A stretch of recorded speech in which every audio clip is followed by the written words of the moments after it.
The story begins on a rainy night. We see some men fighting some assassins. The assassins had already killed a lot of people. The leader of the men asked them about how long they are going to keep attacking them. The assassins ignored the man and charged at them. The men raised their blades and fought to defend themselves. 3 assassins charged at the leader. They told him that he is going to die. The man easily tore them apart. Although he was able to take care of the assassins, the leader knew that they were still too much. He called the assassin bastards. He knew the people who sent the assassins to him. He could not believe that they would stab him in the back after he made a deal with them. He looked at the carriage behind him and promised to protect the person inside. The man asked his subordinates to hold on with everything they have.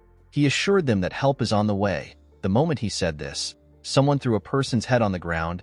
He asked the leader if this is the help he is referring to. The leader was shocked to see this. He could not believe that their reinforcement has been wiped out. He wondered about how it happened. He did not know who killed them. The moment he raised his head up, he saw the Murim Alliance leader with the assassins. This man is known as the first heaven-piercing sword. His name is Dam Chunhak. Chunhak walked up to the leader. He said that the power of the Ice Pavilion is truly formidable. He told the leader that he never expected them to be able to put up a fight against them. The leader smiled when he heard this. He said that he never expected him to be cocky. He told the Alliance leader that he would have been in trouble if he met his master. The assassins were annoyed to hear this. They could not believe that some barbarian was speaking rudely to their master. They said that they would cut off his tongue. They promised to kill him there, before the assassins could do anything. A woman stepped out of the carriage and asked them to wait. The leader was surprised to see the woman known as Wayan. Wayan asked him to not worry about her. Chunhak asked the assassins to back down when he saw the woman. Wayan walked up to him. Chunhak could not believe that his daughter was deceived by barbarians and ended up running away. He told her that he has never been so embarrassed before. He stretched out his hand and told her that everyone makes mistakes. He said that she can be forgiven. He told her that he is going to give her one last chance to return as her father. He believed that she was going to make the right choice because she is smart. Wayan asked her father if he will let the men live if she goes back with him. Chunhak glared at her. The woman understood what he was trying to say. She apologized to him. Chunhak did not expect the apology. He realized that she wasn't leaving with him. He raised his sword. The leader was shocked to see this. Chunhak used his sword to cut his own daughter down. He turned around and said that he no longer has a daughter. He said that she has been influenced by barbarians. He told the assassins that their sole mission is to recover the soul of the Central Plains. He asked them to clean up the mess. The assassins rushed to attack the injured men when they heard this. The leader took out 3 assassins that came close to him. He asked his men to fight till the end. The men accepted his orders and began to fight without fear. While she was on the ground, Wayan told herself that she needs to return somewhere. She apologized to someone in her head for not keeping her promise. She said that it will be different next time. The scene shifts and we are taken to a palace. We see someone reporting to his master. His master asked him to repeat what he said. His master's name is Seol Mudak. He is the Northern Sea Palace Master and our protagonist. His subordinate revealed to him that Lord Bai Muyue, who went to the gathering as an envoy to conclude negotiations with the Murim Alliance, fought the alliance. He and his group were annihilated. The moment he heard this, Mudak released his terrifying cold energy in his palace. His subordinates did not flinch, they simply stood. With a look of anger on his face, Mudak said that he will never forgive the Murim Alliance. He promised to wipe them off the map. He asked his subordinates to get ready. The men quickly gathered outside. Mudak told them that they are going to the Central Plains. In the next scene, we are taken to a battlefield covered with snow. We see an injured Chunhak struggling to stay alive. Several blades were sticking out of his body. He looked around and saw countless dead bodies. He could not believe that his entire army was annihilated. He noticed that his inner energy was depleted. He realized that this might be the end for him. He asked the Northern Sea Palace Master to kill him now. Mudak glared at him when he heard this. He moved close to him. He asked Chunhak to tell him why he killed his daughter. Chunhak laughed when he heard this. He asked Mudak to stop asking a stupid question. With a deranged look on his face, he said that the daughter of the alliance leader cannot be playing love games with a barbarian like him. He said that it would have been a bigger mistake to let Wayan live. Mudak raised his hand and gathered his energy. With a creepy smile on his face, Chunhak told our boy that he won't get what he wants the most even though he took over the Central Plains. The moment he said this, Mudok pierced his heart with his sword which he fired at him. Chunhak could not believe that this is how he is going to die after everything. Memories of his daughter flashed in his head. He remembered how he raised her. He wondered why she betrayed him and associated with a bastard. He remembered how he cut Weiyan down. The man said that he is infuriated and resentful. With the death of the Murim Alliance leader, the 6-year-long Great Blood Battle came to an end. The living legend of the Northern Sea Palace became the uncontested ruler of the Central Plains that day. However, Mudok showed no emotion. He simply gazed at the moon. The scene shifts and we are taken to Mudok's room. We see a flower that seems to have lost its nutrient. Our boy realized that this flower is the only thing he has left. He thought about how he got the flower. In the past, Weiyan barged into his room while he was writing. She referred to him as Gaga. He asked her about what happened. The woman asked him to take a look at the flower. She said that the lotus of love has finally bloomed. Mudok was surprised to hear this. He remembered that the lotus of love is a flower that blooms when lovers truly love each other. With tears in her eyes, Weiyan told our boy that she never doubted his feelings. She explained to him that she was actually upset that the lotus wouldn't bloom. She said she is fine now that it has bloomed beautifully. She was happy to see that her love was not one-sided. She said that Mudok really loves her. Our boy hugged her. He told her that he cannot love anyone else apart from her. Mudok was grateful to the flower for making Weiyan so happy. He decided to fill the garden with the lotus of love in order to remember Weiyan. He gently tapped the flower. He said that he cannot forget the woman no matter how much he tries. Immediately he said this. The flower bloomed again. Our boy was shocked to see this. He did not know how it was possible. He called out to someone known as Myong. The man appeared behind him. Mudok ordered him to find someone who can explain what just happened. He asked him to find the right person even if he has to search the entire Central Plains. Myong accepted his master's order and disappeared. A few days later, we see the Manbaches who are said to know everything in the world gathered at the Northern Sea Palace. The men did not know why they were called. While they were talking, someone asked them to step outside. The men were surprised to hear a voice from the sky. They all decided to step outside. When they stepped into the garden, they saw something shocking. They saw a garden filled with the lotus of love. Each of the flowers had bloomed. One of them said that this is his first time seeing a garden like this. The lotus of love is a flower that some might not get to see even once in their lives, and yet there was a garden filled with it. The men noticed that the character of love is inscribed at the stems as if it was embroidered there. They were certain that they were looking at the lotus of love. While they were looking at the flowers, Mudok appeared behind them. He asked them if they like it. The men turned around and said that they do. One of them asked him for his identity. Our boy shared his name with them. He said that he is the owner of the garden. The men were shocked to see the absolute ruler of the Central Plains. Mudok revealed to them that he and his lover made a lotus of love bloom with their love. He told them that the flower died when his lover died. He explained to them that the flower suddenly got revived a few days ago. The men were shocked to hear this. They could not believe that a lotus of love got revived. This was a strange phenomenon to them. An older man among them said that there is one possibility. Mudok appeared in front of the man and asked him to say it. He said that reincarnation might be able to do this. He explained to Mudok that his lover has reincarnated somewhere else in the world. With a scary look on his face, our boy asked the man if he is telling the truth. The man became nervous when he saw the look on his face. He said that there is no other explanation for the lotus of love to bloom again. Mudok smiled when he heard this. He finally had some hope. Our boy fulfilled the long-cherished wish of the Northern Sea Palace by successfully entering the Central Plains and unifying the entire region. However, all that was left for him was emptiness. As the Northern Sea prospers, Mudok's longing for his lover grows. He asked the old man to tell him how he can find Weiyan. According to the man, the lotus of love glows faintly when the two lovers are in the same place.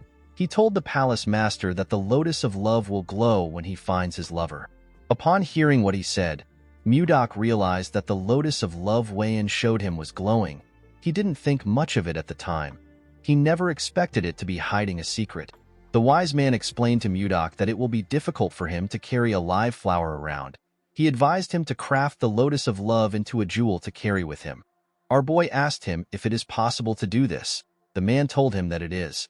Mudok turned around and told the man that he will entrust everything to him. He said that they will depart in 10 days. He asked him to make all the preparations by then. The man accepted his order. Mudok revealed to the Manboxes that they will each receive 100 niang of gold if things go well. The men were shocked to hear this. They asked him if he is serious. Mudok told them that he will be leaving now. The men bowed their heads and asked him to take care. Inside his room, our boy looked out his window. He could not believe that he has been given some hope again. He promised himself that he will not let go of this hope. He said that he will find Wei-in no matter where she is. He asked his lover to wait for him. In the next scene, we are taken to a ship. The ship was sailing somewhere. We see Mudok inside the ship. He was looking at a map. He noticed that he had been to most places. He realized that the last place left is Hainan. It has been 3 years and 5 months since our boy started searching for Wei-in. He did not find her anywhere in the Central Plains during this time. Mudok advanced from the transformation realm to the profound realm and experienced complete metamorphosis twice. Our boy believed that his lover must be in Hainan. He touched his jewel and remembered what he said to her. The scene shifts and we are taken to the past. We see Mudok bang the table. He told Wei-in that she doesn't need to go. He asked her about why she wants to leave. Wei-in explained to him that her father has personally decided to attend this negotiation. She said that her father will understand his intentions if his daughter attends the negotiation. Mudok told her that the negotiation might be a trap. Wei-in explained to him that she wants to trust her father for once. She begged him to let her attend the negotiation. After thinking about it, our boy gave in to her request. He asked her to return immediately if anything seems off. Wei-in was happy to hear this. She put her hand into her cloth. She told Mudok that she wants to give him something. Our boy asked her about what it is. She took out a necklace and said that it is a keepsake from her late mother. She said that her mother told her that the necklace has the power to return to the person who gave it out. She gave Mudok the necklace and told him that it will always bring him back to her. With a smile on her face, Wei-in asked her lover to not worry. She promised to never leave his side. Mudok realized that he should have stopped her back then. While sleeping, our boy hears people yelling above him. They said that a storm is coming. When he went to the deck, he saw everyone desperately trying to hold on to the ship. Mudok never expected a storm to suddenly appear. He noticed that he was under the shadow of something. When he turned to the side, he saw a huge wave that was ready to swallow the ship. Mudok covered his body with protective chi. He held himself down with a technique known as the 1,000-pound hammer. This technique protected him when the water pushed some people on the ship. People were pushed into the sea. They screamed out for help. A little girl and her father called out to the mother in the water. Mudok quickly raised some planks next to him with a technique known as telekinetic grasp. He fired the planks into the water and used it to grab the people inside the water. He wanted to drag them back to the ship. Before he could do anything, a man next to him said that the wave is coming again. Immediately the man said this. Mudok turned around to see the ridiculously large wave. The people on board began to lose hope. They held on to anything they could. Our boy knew that the ship couldn't take another wave. He realized that there was only one option left. He placed his hand on his sword and slowly pulled it out. His sword released a cold energy as it was taken out. The people did not understand why everywhere was so cold. Mudok decided to freeze the wave. He wanted to use a technique called freezing ice wind. Before he could use the technique, the jewel began to glow. Mudok was shocked to see this. A bright light from the sky pierced through the wave and shined on him. Our boy used his hand to cover his face from the blinding light. Mudok began to float. He suddenly disappeared while he was in the air. After he disappeared, something incredible happened. The storm disappeared and the cloud cleared up. The people did not understand what was happening. When Mudok opened his eyes, he found himself in a cramped space. He realized that he was in a carriage. Our boy did not know how he got here. He was certain that he was just fighting a storm in the middle of the sea. While he was trying to think, he hears someone scream. He realized that someone was close by, outside the carriage. We see different men running away from giant mosquitoes. The mosquitoes caught some of the men and injured them. 2 girls hid next to a tree and watched as the men ran. A man holding a knife referred to the girls as Savina and Annie. A boy next to him told them that they will save them. Mudok destroyed the carriage with his energy and crushed some mosquitoes next to it. The boy and the man turned around when they heard the loud sound. The leader of the group was shocked to see that the first-class carriage was destroyed. When the dust cleared up, they saw Mudok standing next to the carriage. Our boy assumed that he was in a forest somewhere in the Central Plains. When he looked around, he saw the merchants. He noticed that they looked different and had different clothes. He assumed that they were foreigners. He believed that he was in a different part of the Central Plains. When Mudok looked up, he saw giant flies. Our boy was shocked to see them. He had never seen flies this big. The fact that they were foreigners and huge flies in front of him, Mudok began to wonder about the place he is in. One of the flies rushed to attack him. Our boy easily dodged the attack.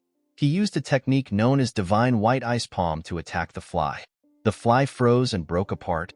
Mudok could not believe that a mere beast would attack a human just because it grew a little bigger.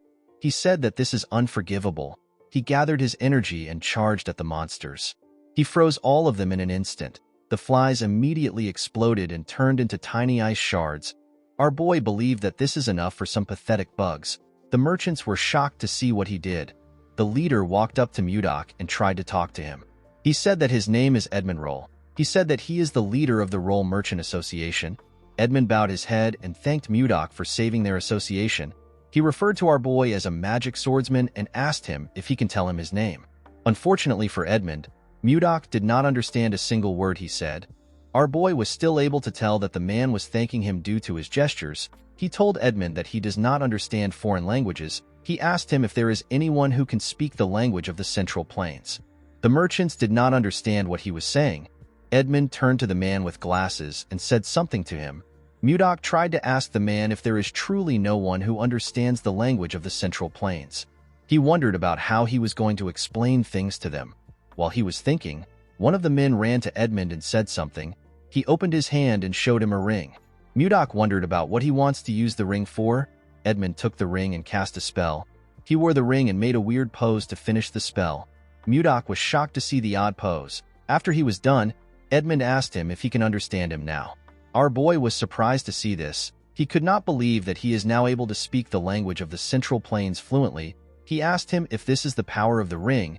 Edmund was surprised to hear about the language of the Central Plains. He introduced himself again and thanked Mudok for saving them. He referred to him as Sir Magic Swordsman and asked him for his name. Our boy told the man his name. He told him that he does not know what a magic swordsman is. Edmund was surprised to hear this. He explained to Mudok that a magic swordsman is someone who uses both magic and swords like him. Our boy asked the man to tell him what magic is. Edmund was shocked to hear this. He could not believe that someone who just used ice in front of them did not know what magic is. He wondered about where Mudok came from. Our boy noticed that the man was lost in thought. He called out to him. Edmund was wondering about how he was going to start explaining things to Mudok. Our boy was angry to see that the man was ignoring him. He moved close to him and raised his hand. He released a cold energy from his hand and asked Edmund to answer his question quickly. Edmund became nervous when he saw this. He realized that the person in front of him is crazy. He decided to just explain things to him. He did not want to find out about what will happen if Mudok goes on a rampage. He told our boy that he will explain. He asked him to calm down. In the evening, we see the two of them sitting next to a fire. Mudok was surprised to find out about something called magic in this part of the Central Plains. He realized that the world is quite vast. Edmund was relieved to see that our boy had finally calmed down. He asked him about where the Central Plains is. Mudok was surprised to hear this question. He asked the man if he does not know where he is right now. Edmund did not understand what our boy was saying.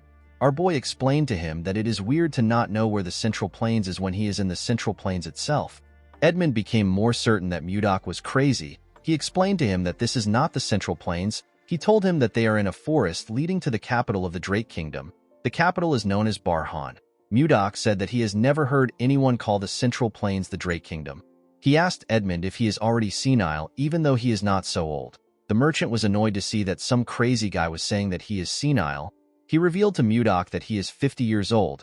He told him that he is worried about him because he keeps insisting that this place is the Central Plains. Our boy became angry when he heard this. He pointed at a tree and told Edmund that they can ask the kid who was peeking at them from behind the tree. The boy stepped out when he noticed that he got caught. Edmund asked the boy named Leo about why he is there. Mudok asked the boy to answer him honestly. He asked him if this is the Central Plains or the Drake Kingdom. Leo could not answer him. Mudok asked him about why he is not speaking. Edmund explained to him that Leo can't understand his words. He took off his ring and asked Mudok to take it. He asked him to put it in his finger and shout interpret language. Edmund did not actually want to lend such an expensive artifact with a language interpreter to some crazy guy. However, He could not stand the fact that Mudok saw him as a senile old man. Our boy put on the ring and did as the man instructed. The moment he said interpret language, he saw different symbols around him. He quickly noticed that he could now understand the foreigners. He found magic to be amazing. He turned to Leo and asked him for his name. The boy told him his name. Mudok asked Leo if they are in the Central Plains or the Drake Kingdom. Leo asked him about where the Central Plains is. He explained to him that this is a forest leading to Barhan. Mudok was shocked to hear this. He asked the boy if he is also going senile. He asked Edmund if he was the one who asked him to say this. The merchant told him that he did not.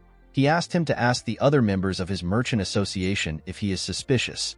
Due to his reaction, Mudok was able to tell that the man is not lying. He remembered something weird. He recalled that he was fighting a storm on a ship. When he opened his eyes, he was already inside a carriage.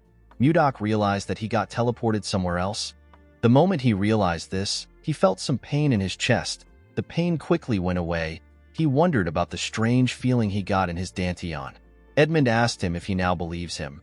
Mudok noticed that the energy here is much different from anything he has ever experienced.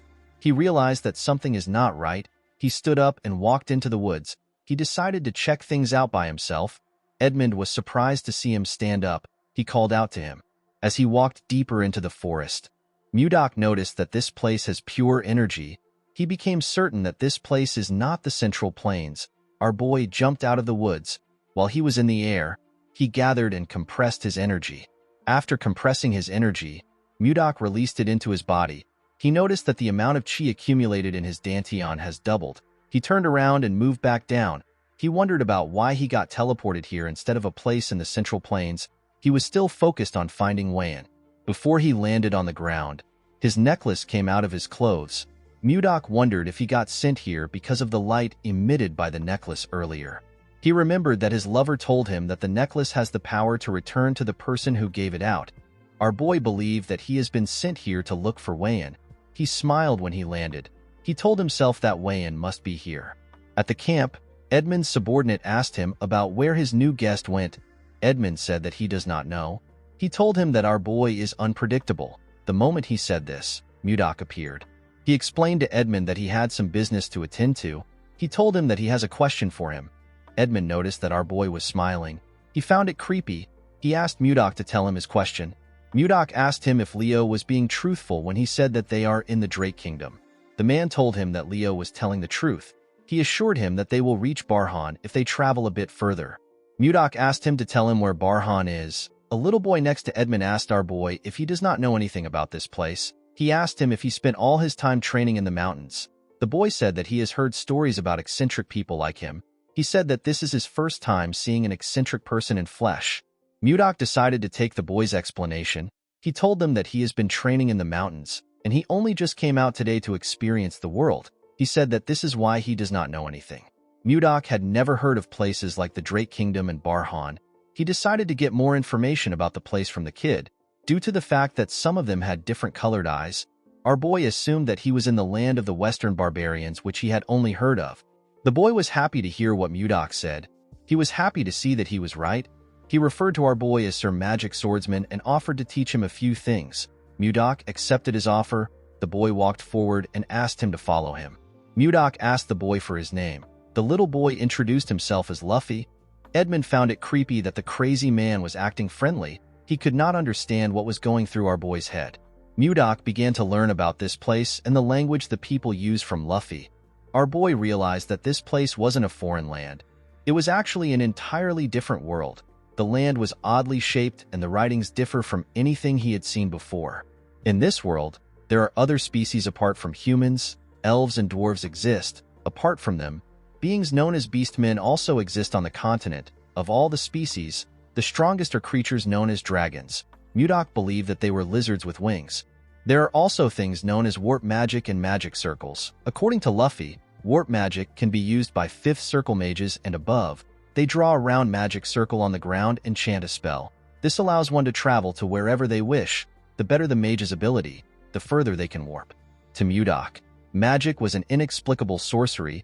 He looked up to the sky and wondered about the other amazing things that this world could hold. Immediately he raised his head up. He noticed something strange. There were 3 moons in the sky. This was something he could not even imagine in the Central Plains. He wondered if Wayan was really the one who summoned him to this place. While he was thinking, someone screams at the girl known as Savina. He begged her not to do something. Mudok quickly turned around. He noticed that something was happening around the camp. Savina asked the man to tell her why she can't do something. The girl held a knife and grabbed Annie. She asked everyone to not come close to her unless they want to die. The merchants begged Savina to not do anything. Mudok wondered about what is happening. The man with glasses assured Savina that they will be able to heal both of them when they arrive in the capital. He told her that the capital has a lot of mages. He told her that he will even ask Edmund for a favor. He begged her to let go of Annie because she is scared. Savina asked the man whose name is Charles if he thinks that she is stupid. She reminded him that healers are rare even in the capital. She asked him if he knows how much it costs to heal one person. The girl told him that the assassin bug's egg is lodged in her heart. She said that it can hatch into a larva at any moment. She asked him if anyone can heal this. Charles did not know what to say to the girl. With tears in her eyes, Savina told him that the egg will tear she and Annie apart when it hatches into a larva. She raised the knife and said that it will be better for them to die while they are still in one piece. Before she could kill Annie, Mudok asked her to wait. He told her that he has roughly understood the situation. He raised his hand and used his energy to drag the knife from her hand. He assured her that he will treat her. He asked her to not do anything stupid. Savina did not know when he took the knife away. Mudok moved close to them. He asked them to sit down. He said that the treatment must start now. Edmund asked our boy if he also knows healing magic. Mudok explained to him that he does not know any magic. He said that he only knows a few healing techniques that were passed down to him. He told them that they can relax. Edmund and Charles were happy to hear this. Edmund moved close to our boy and begged him to save the girls. He assured him that he will repay him with all his heart even though he does not have much. Mudok told him that he was going to help the girls even if he didn't ask. He asked everyone to step back a bit. He said that he is going to start the treatment. Edmund asked his subordinates to step back. Mudok moved close to the girls. He asked them not to be so tense. He assured them that it won't take long. He asked them to close their eyes and relax. The girls followed his instructions. Mudok used his energy to scan their bodies. He noticed that the bugs were near their hearts. While he was carefully searching, he found something surprising. He found the bugs in their hearts. Mudok noticed that the eggs had not yet hatched. He gently controlled his energy and used it to burn the eggs without harming the girls' hearts. Their hearts shined brightly. The girls let out a burp after the eggs were burnt. Mudok stood up and told them that he has taken care of the problem. The girls were shocked to hear this. They asked him if he is serious. Our boy assured them that he has destroyed the bug eggs. He asked them to take things easy. Edmund and the rest of the group were shocked to hear this. Edmund asked Mudok if Annie and Savina are fine now. Our boy did not understand why the merchant was doubting him. He assured him that they are fine. He revealed to the two girls that there will be no side effects. He asked them to not worry about it. The girls bowed their heads and thanked him. Savina told him that he is their savior. The rest of the group also bowed their heads and did the same thing. Mudok walked forward and gently waved his hand at them. Later in the night, we see Mudok resting under a tree. He never expected the day to be so stressful. He touched his jewel and said that he misses his lover on days like this. He looked at the stars and prayed that he will meet Wayan soon. The next day, we see the group traveling towards Barhan. Edmund took off his jacket and placed it on his head. He wondered why everywhere was so hot today. Even Mudok had to tie his hair because of how hot it was. It was quite scorching. Luffy offered him a bottle of water. Our boy thanked him and accepted it. Before drinking the water, Mudok noticed that it was lukewarm. He released a little cold energy into the bottle and made the water cold. It was now much better for him. Luffy asked him if he is alright. He told him that everywhere is quite hot. Mudok shoved his bottle in Luffy's face. The boy was shocked to see that the water was cold. Our boy asked him to take it. Luffy accepted the bottle. He wondered why it was so cold. Mudok asked him to drink it. The moment he put the water in his mouth, he tasted some ice inside it. The little boy was happy to taste such a refreshing cold water in the scorching heat. Mudok smiled when he saw the look on his face. He asked Luffy if it is very refreshing. Luffy took out another bottle with a bright smile on his face. The boy asked Mudok if he can also freeze this bottle. Our boy did not see any issue with this. This boy already helped him a lot. The least he could do was to freeze his water bottle. He stretched out his hand and released a small amount of cold energy. Luffy began to cheer when our boy told him that he is done. While he was looking at the boy, Mudok noticed that the others had surrounded him. They all held out their water bottles and begged him to freeze it for them. They wanted to taste the refreshing ice water that Luffy drank. Of course, this was not difficult for Mudok, but he knew that he might create more stress for himself if he grants their request. Edmund tapped one of his men and asked him about what is happening. He moved close to them and asked someone to explain what is happening to him. Luffy revealed to him that Mudok made some ice water. He told him that the seniors now want to drink this cold water. With a weird look on his face, Edmund called out to Mudok. Our boy asked him if something is wrong. Edmund went on his knees and presented his bottle to him. He said that he also wants some ice water. Our boy was surprised to see this. He asked the man to give him his bottle. Mudok decided to stay with this caravan in order to learn more about this world. This people already helped him in solving the biggest problem he had. This problem was the language barrier. Our boy did not see it as a big deal to give out ice water to them. He froze Edmund's water for him. The man thanked him. He quickly drank the ice water. Edmund noticed something odd. He told Mudok that something is strange. Our boy did not expect this. Edmund asked him about how he created the ice. Mudok asked him about why he is asking the question. He asked him if something is wrong. With a bright smile on his face, Edmund told our boy that the ice is absolutely perfect. He revealed to him that he has tried all the ice available on the continent. He said that he has never tasted this kind of ice before. The ice water was on another level to the man. He told Mudok that he is quite amazing. Mudok had never heard about ice being tasty. He said that he merely froze the water. He asked Edmund to tell him what he means when he says that the taste is different. According to Edmund, when creating ice, it is common to use the cold attributes of mana in the air to freeze water directly. It can also be done by gathering moisture from the atmosphere. During this process, impurities from the mana gets mixed into the ice. This affects its taste, however. Since each mage has a unique mana signature, it is rare to find someone who can create pure ice. It is basically hard to get pure ice. Edmund told Mudok that his ice is incredibly pure. This is why it tastes so good. Our boy now understood why the group reacted so enthusiastically. He could not believe that something as simple as ice would get him this kind of reaction. He almost felt pity for them. Since he was in a good mood, Mudok decided to create more ice. With a smile on his face, he released his energy. Before he could do anything, Edmund called him Sir Magic Swordsman. Our boy asked him if there is something wrong. Edmund pointed his hand at the sky and said that he has a proposal for him. A few days later, we see Charles directing some men carrying buckets filled with water. He asked them to take the buckets to the back of the store. At the back of the store, we see Mudok gather his energy. He used it to freeze the buckets of water in front of him. He turned the water into ice cubes. The merchants clapped for him when they saw this. They rushed to carry the buckets.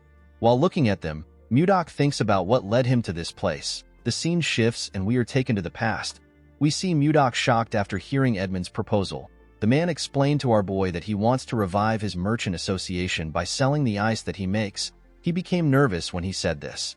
Mudok realized that Edmund had a hidden agenda when he kept going on about how refreshing the ice is.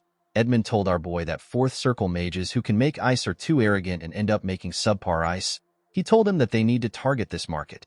Mudok could tell that Edmund does not have any ill intentions. He actually wanted to revive his struggling merchant association.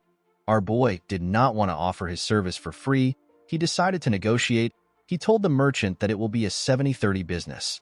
Edmund asked him to explain what he means. Mudok told him that he will take 70% of the profit because he is making the ice, while Edmund will take 30% for selling it.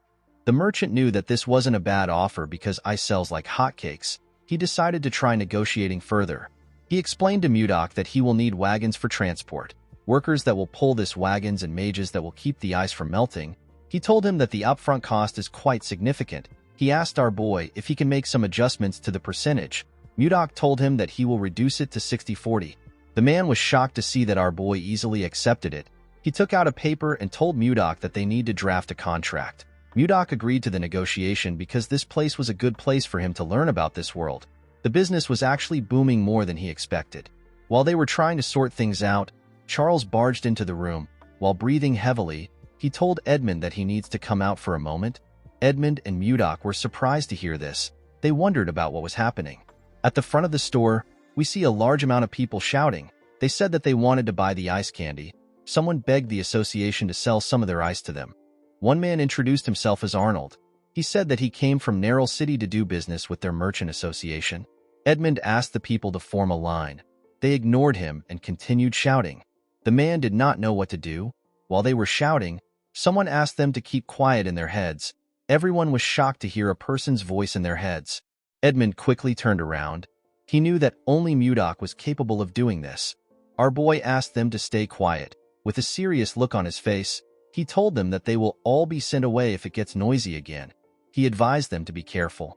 Everyone accepted his warning. Now that they were quiet, Edmund explained to them that his merchant association only sells in bulk. He apologized to those who came to purchase a small amount. He asked them to leave. He told them that they might have small-scale sales in the future. Some people begged the man. They told him that they came from far places. They asked him if he cannot just sell a small amount to them. Mudok glared at this people. They were terrified to see the scary look on his face. They decided to leave on their own. Edmund asked everyone else to line up. A merchant wearing an eye patch told Edmund that he is from the Meiji Merchant Association. The man next to him introduced himself as Benjamin. He said that he is the butler of the slave family. The brown man next to him said that he came from the Arista family. Edmund knew that the Meiji Merchant Association is one of the top 10 merchant association on the continent. He could not believe that someone from the prestigious slave family was in front of him. Edmund knew that he would make a lot of money, but he never expected to be this lucky. He turned to Mudok. He knew that this people were standing in front of him because of our boy. Although his merchant association had not completely revived yet, it was still thanks to Mudok that they reached this stage. With a smile on his face, he asked Mudok to rest for now. Our boy asked him if the busiest part is over. Edmund told him that it is. He assured him that he can handle the rest. He asked him to take a break. Mudok turned around and wished him luck. Although he felt bad that he was making our boy work, Edmund had his own reasons for reviving this merchant association. In order to avenge his parents and siblings who died unjustly, he needed to fully revive this merchant association and use it to take revenge on Duke Icarus, who ruined them by using the Akasa Merchant Association. Edmund promised himself that he won't give up until he has taken his revenge. He hoped Mudok would cooperate with him until this time comes. He promised to repay him when he succeeds. Inside his room, Mudok jumped on the bed. He was so tired. Since business was doing well and money was coming in steadily, our boy decided to start gathering information about his lover. While he was thinking, someone knocked on his door. The person turns out to be Savina.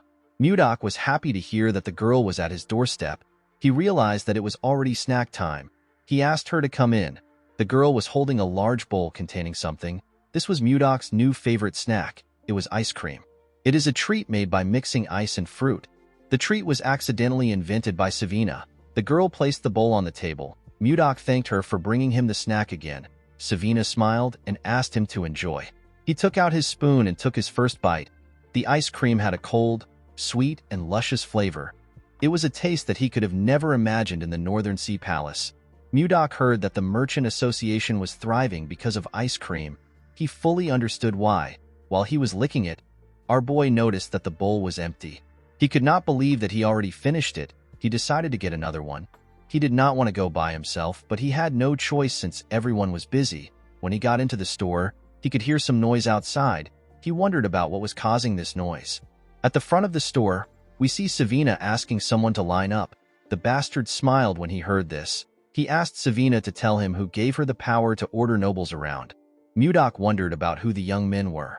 The boy next to the chubby boy believed that Savina was asking them to line up because she did not know who they were. He asked her to shut up and bring out the ice cream. The chubby boy pointed at Savina and told her that they heard a rumor about the ice cream, so they came to try it. He told her that there will be consequences if the ice cream is not good. Savina told him that their merchant association does not sell ice cream to people who cut in line. She asked the boy to understand. This only made the chubby boy angrier. He could not believe that she wanted them to line up like commoners. He said that it is already annoying that they are in the same place as mere peasants. He did not like the fact that she was asking him to join the queue. He asked her if she has a death wish. Savina told the idiot that she does not serve ice cream to nobles just because of their status. The boy asked her if she is trying to defy a noble. The girl knew that Mudok would protect her if things go wrong. She decided to speak freely. She told the boy that he is not making sense. She said that she is simply stating the rules. The other boy was annoyed to hear this. He called the girl a wretch. He took out his sword and asked her if she really wants to die. Savina was not scared to see his sword.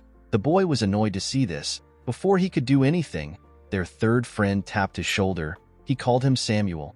With a cold gaze in his eyes, the boy asked Samuel to not act rashly. He asked him if he wants to lower their dignity. Samuel became nervous when he saw the look on his friend's face. He apologized to him. The boy walked up to Savina. With the same look in his eyes, he told her that they came to try the ice cream. Savina did not like his cold gaze. Her heart felt like it was freezing. She began to tremble. The boy told her that he doesn't like waiting. He asked her to bring it out now. Savina was lost in his gaze. With a shaky tone in her voice, she asked him to wait. Someone called out to Savina. The person turns out to be Edmund. The man reminded her that their merchant association does not sell ice cream to those who cut in line. He asked her if she forgot. Savina apologized to the leader. Mudok could tell that Edmund had something against this young man for him to have such a strong reaction. With a look of anger on his face, Edmund asked the boy to leave. He told him that he cannot tolerate any further disregard for their rules. The two boys were annoyed to hear this. They believed that Edmund was insulting nobles. The man asked them to not be mistaken. He told them that there is another reason why he won't sell ice cream to them. The boy who appears to be their leader asked Edmund for his reason. With a look of anger on his face, the merchant asked the boy to question Duke Icarus by himself. Charles and the other merchant were shocked to hear their leader mention the Duke's name. The boy asked Edmund about how he knows his father. The moment he said this, he noticed that Edmund looked familiar. He recognized the man's eyes. With a creepy smile on his face, the boy asked Edmund if he is one of the leftovers from the Roll Merchant Association. His friends were shocked to see the smile on his face. They knew that Justin only smiles like this when he is angry. Justin took out his sword. He told Edmund that he must pay for the crime of insulting a noble with his life. The moment he said this, he swung his sword at the man. Edmund closed his eyes out of fear. He could not believe that he will not be able to avenge his family before the sword could touch him. Mudok blocked it with his hand. Edmund was surprised to see him. Mudok swung his hand and pushed the boy back. Justin was annoyed to see this. He called our boy a bastard. He asked him if he has a death wish. Mudok could not believe that this nonsense happened when he came down to get some ice cream. He never expected Justin to try to kill someone just because they told him that they don't sell ice cream to people who cut in line. He found this to be absurd. He told the bastard that he really has no manners. He told him that he will use this opportunity to teach him some manners. Justin became angrier when he heard this. He put his energy into his sword and charged at our boy. He told him that he will kill him. Mudok easily dodged his first attack. Justin began to attack him more fiercely. Our boy dodged the attacks without stressing himself. He gently smiled at Justin as he dodged his attacks. He told him that his talent is quite impressive for someone as young as him. He explained to him that his sword will never reach him no matter how many times he swings it. According to Mudok, in principle, righteousness is always accompanied by reason. This is what creates harmony. He explained to Justin that the nobles lack any sense of propriety if his actions represent them. He told him that he is not a narrow-minded person. He said that he will only fix his manners for today. Justin called our boy a bastard. He could not believe that he was speaking rudely to a noble. Mudok moved behind the boy and told him that what he is saying is irrelevant. He said that discipline is all he will need to learn respect. Our boy was reminded of the Central Plains. He realized that his attachment to Wayan made him forget the ways of the world. Everything comes down to survival of the fittest. He gathered some energy in his fingertips and fired it at Justin. This technique is known as formless chi. The attack hit the boy in his wrist. It created a huge hole in his wrist. Justin dropped his sword and fell to the ground. He grit his teeth out of anger. Mudok glared at the boy with a cold gaze in his eyes. Edmund was surprised to see Justin injured. He did not know the kind of attack Mudok used. Justin's friends quickly moved close to him. They raised their swords and asked Mudok to stay back. The chubby one promised our boy that he will cut him down if he moves closer. Samuel became terrified when he saw Mudok still approaching them. Our boy saw something surprising. Justin was trying to stand up. He asked him about why he bothered to get up. The boy placed his hand on his friend's shoulder and asked him to move. He stood in front of Mudok confidently. Our boy smiled when he saw this. He found it amusing that Justin was giving him a show. He covered his hand with his energy. With a scary smile on his face, Mudok told Justin that he wants to see how long he will last. Mudok swung his hand and sent the idiot flying. His friends were shocked to see this. The chubby one quickly ran to check on Justin. He asked him if he is all right. The moment he said this, he saw the hole in his friend's wrist. Mudok was disappointed to see that Justin flew back when he only used the strength of a first-rate martial artist. He realized that the boy was weaker than he expected. He wondered if he should stop. Our boy realized that he had not fully understood how this world functions. He decided to not kill Justin. He moved closer to the boy. Justin asked him for his identity. He asked him if he truly doesn't know who he is. With a look of anger on his face, he asked Mudok to tell him what gave him the guts to treat him like this. Our boy understood that this bastard has lost his mind. Instead of reflecting, he was just full of spite. He wondered if he should just kill him now. Mudok knew that he would not be different from this idiot if he killed him. The two boys pointed their swords at him. The chubby one asked him if he believes that he can get away with messing with a noble. Mudok ignored them and looked around him. He found a stick on the ground. He believed that the stick would be perfect. He used his telekinetic grasp to pick it up. He smiled when he held the stick. Justin became nervous when he saw this. He quickly stood up. The other boys were surprised to see how Mudok got the stick. With a smile on his face, Mudok imbued his sword energy into the stick. Justin was surprised to see this. However, our boy was not done. He added his sword sphere into it. Justin begged him not to come closer. With an evil smile on his face, Mudok added his sword chi to it. The boys fell to the ground and began to tremble. With a creepy smile on his face, Mudok told the boys that the best remedy for scums like them is a club. He raised the club and began to beat the boys. He advised them to get a grip. Our boy enjoyed dishing out this beating. In the evening, we see the boys kneeling. They begged Mudok to forgive them. They assured him that they won't do this again. Our boy told them that he cannot hear them.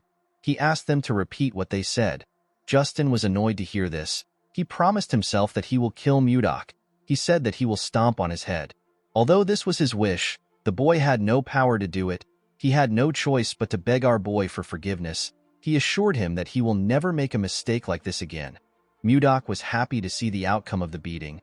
He realized that nothing is better than a good beating. He advised them to be careful from now on. Edmund was touched to see what Mudok did. He thanked him in his head. The scene shifts and we are taken to a castle. We see a king and his subordinates seated. Count Slabe reports to the king that they received some information from an informant planted in the Serbia kingdom. King Tomalova III asked the count to speak. According to Slabe, the Serbia kingdom has succeeded in reclaiming the barren northern region of Blackstone. Additionally, the Hazen kingdom is trying to develop the land beyond the Sahara Desert.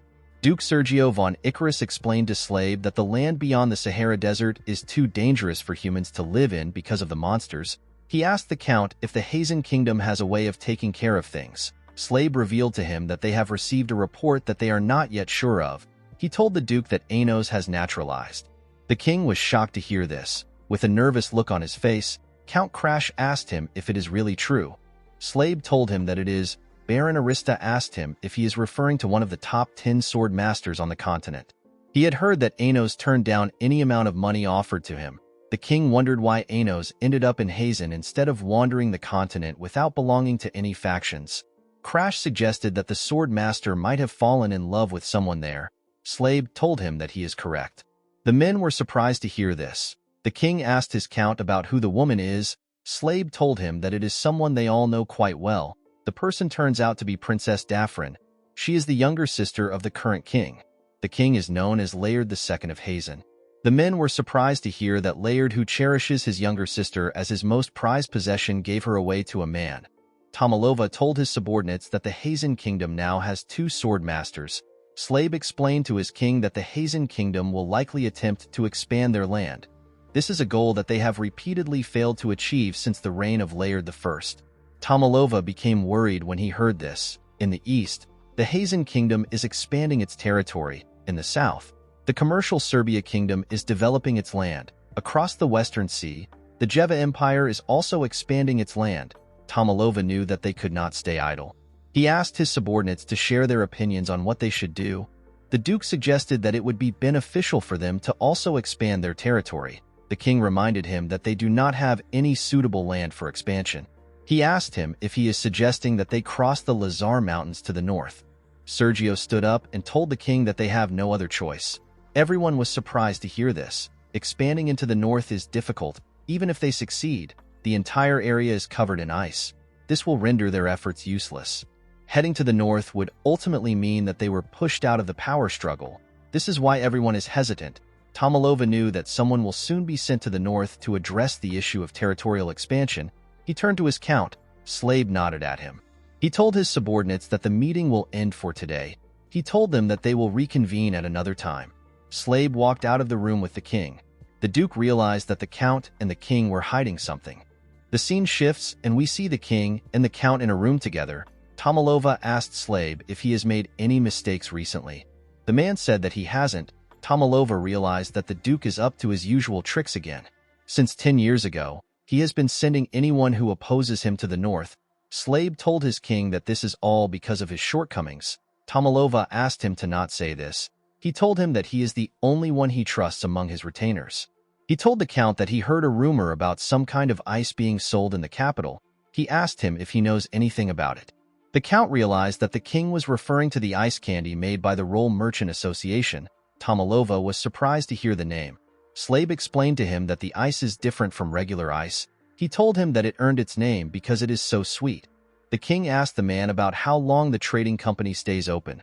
The count said that they are open till night.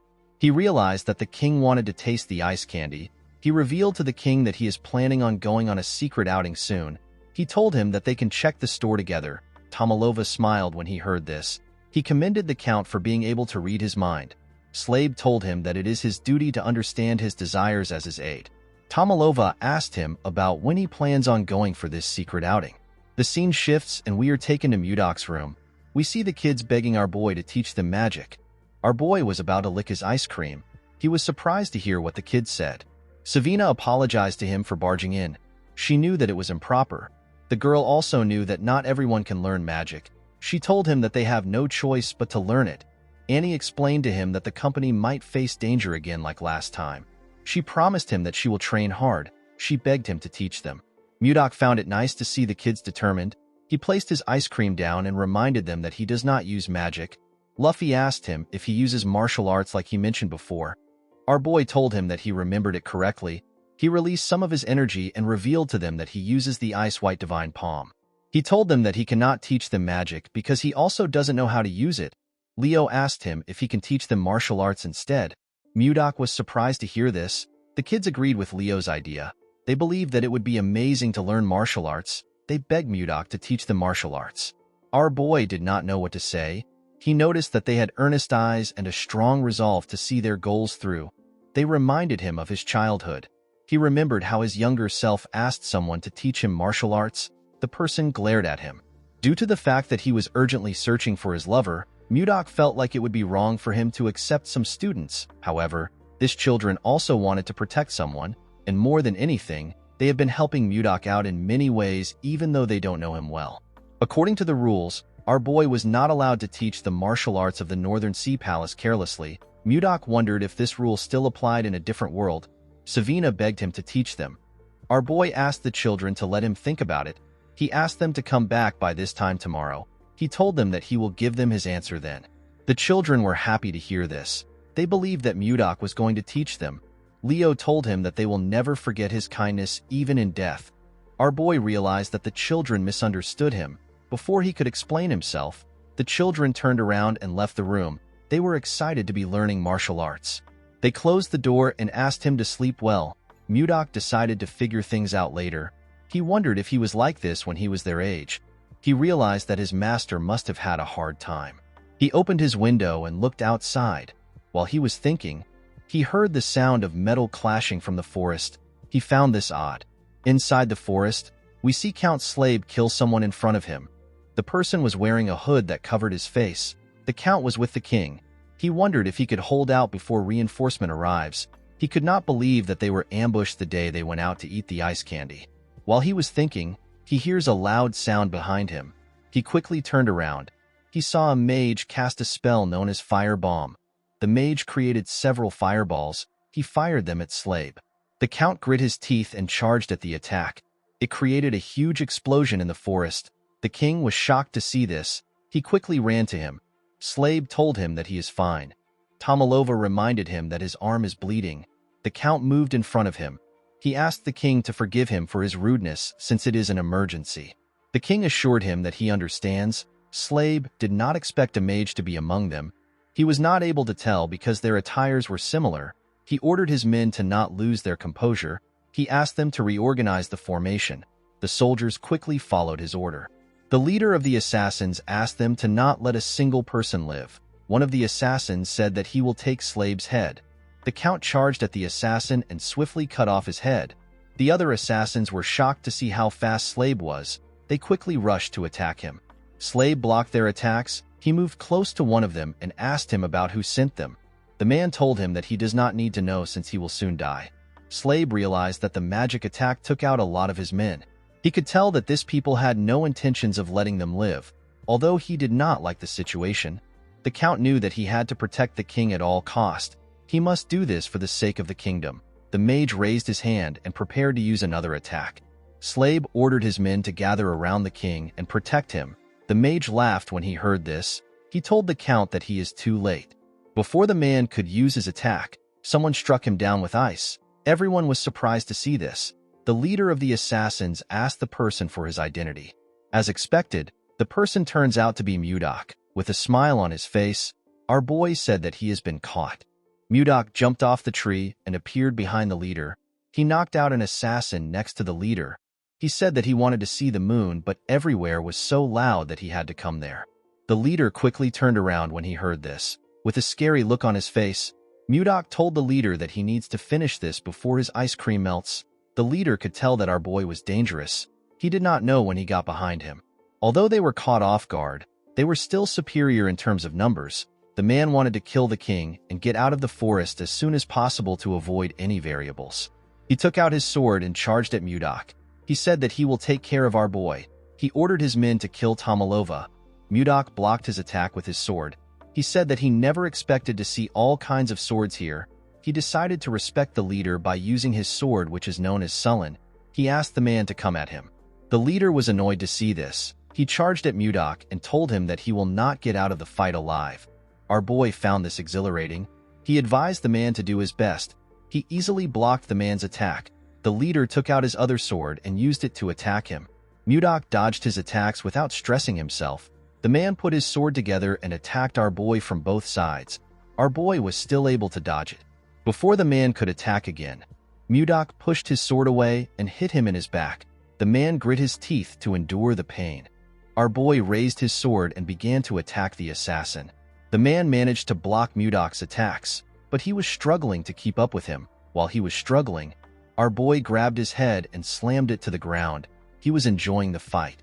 The moment he stood up, rain began to fall. Tomalova asked the Count about what is happening. Slabe advised his king to be cautious. He asked him to step back. Immediately he heard this. Tomalova realized something. He told Slabe that they are looking at the hope of the kingdom. The Count did not understand what he was talking about. The assassins were shocked to see what Mudok did to their captain, whose name is Morian. They wondered if Mudok is a sword master. Our boy moved close to the assassins. With a look of anger on his face, he told them that this is all their fault. The assassins did not understand what was happening. Mudok revealed to them that his ice cream has melted in the rain because of them. The assassins did not even know what an ice cream was. Our boy told them that he will show them how fearsome a grudge born from ice cream can be. He told them that he will count to 3. He said that he cannot guarantee the lives of those who remain after he is done counting. The assassins believed that he was spouting nonsense. One of them said that they can get rid of him if they all attack at once. The other assassins agreed with this. Mudok began to count. The assassins charged at him. They wanted to shut him up. When he got to 3, the assassins had already gotten close to him. He activated his protective chi. This allowed him to block all the assassins' attacks. They were shocked to see a barrier. Mudok released a large amount of his cold energy. He asked the assassins to not say his sword is merciless. The moment he said this, he swung his sword. Huge pieces of ice came out of the ground and tore them apart. The king and the Count were shocked to see this. After taking care of the assassins, Mudok put his sword away. He said that vengeance has been served. He jumped out of the area. The Count was surprised to see that our boy left like that. Tomalova turned to him. He told him that they cannot waste any time. Slabe already knew what the king wanted. He placed his hand on his chest and told Tomalova that his wish is his command. In the next scene, we see one of the merchants talking to Edmund. He revealed to him that the children are studying magic. Edmund was surprised to hear this. He reminded the man that magic is not something that one can study on their own. With a serious look on his face, he asked the man if Mudok is the one teaching the children. The man told him that he is correct. He explained to him that his family members also want to learn magic. He did not understand why Mudok was only teaching 4 children. Edmund began to laugh like a crazy person when he heard this. The man was surprised to see this. He assumed that Edmund was tired from overworking. The merchant was actually happy that Mudok was teaching the children, especially since numerous people want to learn magic. He stood up and asked the man about where the children are learning. He asked him to lead the way. Edmund believed that the day his trading group will reach the top is no longer far. The scene shifts, and we see the merchant talking to Mudok. With a smile on his face, Edmund told our boy that he knows everything. Mudok asked him to explain what he means. Edmund revealed to him that he heard that he is teaching the children magic. Mudok realized that this is what the other merchants were gossiping about. He did not want them to know about it. With tears in his eyes, Edmund thanked Mudok for what he is doing. He told him that he does not know how he can repay him. While they were talking, Charles came to meet them. Edmund asked him if something happened. The man said that there is a guest for Mudok. Our boy seemed to be annoyed to hear this. Edmund was surprised to hear that Mudok has a guest. The guest moved close to Charles. Edmund did not recognize the man. The young man went on his knees and begged Mudok to help him. Our boy asked him to leave. The man grabbed his leg and revealed to him that the king said that he will come by himself if he is not able to bring him to the castle. Mudok told the man that he has no reason to trust him. Edmund was surprised to hear about the king. Our boy used his leg to hit the man's face. The servant begged him not to decline the king's invitation. Mudok gently moved his leg out of the man's hand. He asked him about why he always comes to this place to harass others every day. He walked forward and advised the man to stop wasting his time. He asked him to leave. Mudok did not want to get involved with things like this because he did not think that it would give him a clue about Wayan. As he walked forward, our boy took a look at his necklace. He remembered the conversation he had with someone. The scene shifts and we are taken to the past. We see a man begging Mudok. Our boy told the man that he has no interest. He explained to him that he has gotten the entire gangbuk in 3 years. He said that the people of the Central Plains will soon come looking for them. He asked the man to tell him why they need to negotiate with the slimy bastards. Muyua explained to him that there are situations where a person shows their strength, and there are times when a person does not do anything. He told Mudok that this is the time to show others that the Northern Sea Palace is not just about brute force. He assured our boy that they can show their power again if this method doesn't work. He told him that he will take charge of the negotiation. Mudok smiled when he heard this. He told him that he will leave everything to him. He took a sip of his tea and told Muyua that they will attack the Central Plains if the negotiations fail. Muyua laughed when he heard this. He believed that it was impossible for the negotiations to fail. On his way to the negotiations, Mudok met Wayan for the first time. The two of them immediately locked eyes. They could feel their hearts beating. Mudok knew that this was the woman of his destiny. That day was the best day of his life. In the present, Mudok smiled when he remembered the day he met his lover. He decided to only think about her. He did not want to focus on any stupid thing. While he was thinking, Luffy waved at him. He and the other children seemed to be meditating. Mudok smiled when he saw him. He realized that there are many things for him to do. He knew that he had to act with caution. Later in the day, we are taken to the castle. Tomalova was annoyed to hear that Mudok refused his invitation again.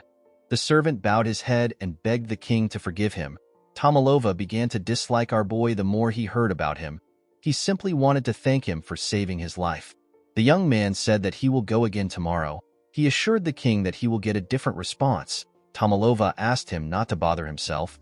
He believed that the man has already done enough. While they were talking, someone knocked on the door. The person turns out to be the princess. Her name is Ishilda. Tomalova quickly took a look at himself in the mirror. He asked the servant to get out. The man felt bad that he wasn't able to complete his mission. As she walked into the room, the princess noticed that the man looked sad. The beautiful red-haired princess greeted her father in an elegant manner. She told him that the chamberlain looked sad. She asked him if something happened. Tomalova became nervous when he heard this. When his daughter sat next to him, he explained everything that happened to her. Ishilda was shocked to hear about what her father went through. She quickly stood up and asked him if he is all right. Tomalova grabbed her hands. He assured her that he is fine. He asked her to not worry about it. Ishilda sat down back. She asked Tomalova if he knows the reason why Mudok rejected his invitation. The king said that he has no idea. He revealed to his daughter that he wishes to keep our boy by his side because he is very skilled. Unfortunately, Mudok wasn't answering his summons. Ishilda believed that our boy must be a great person for her father to be interested in him. Tomalova nodded his head. He asked his daughter if she knows about the ice and ice cream created by the Roll Trading Company. Ishilda said that she has also tried the ice cream. Her father revealed to her that Mudok is the one who made that ice. Ishilda was surprised to hear this. Tomalova explained to her that he started feeling greedy after finding out that our boy was the one who created the ice. Ishilda completely understood her father. She remembered the feeling she got when she first tasted ice cream. She could not forget this feeling even if she tried. The woman looked outside the window. She found it intriguing that the mage who created the ice cream is the one who her father is looking for. She wondered about who our boy was. While she was thinking, she saw two kids happily licking their ice creams. Ishilda wondered if she should use this opportunity to meet Mudok in person. In the next scene, we see Mudok watching the children meditate.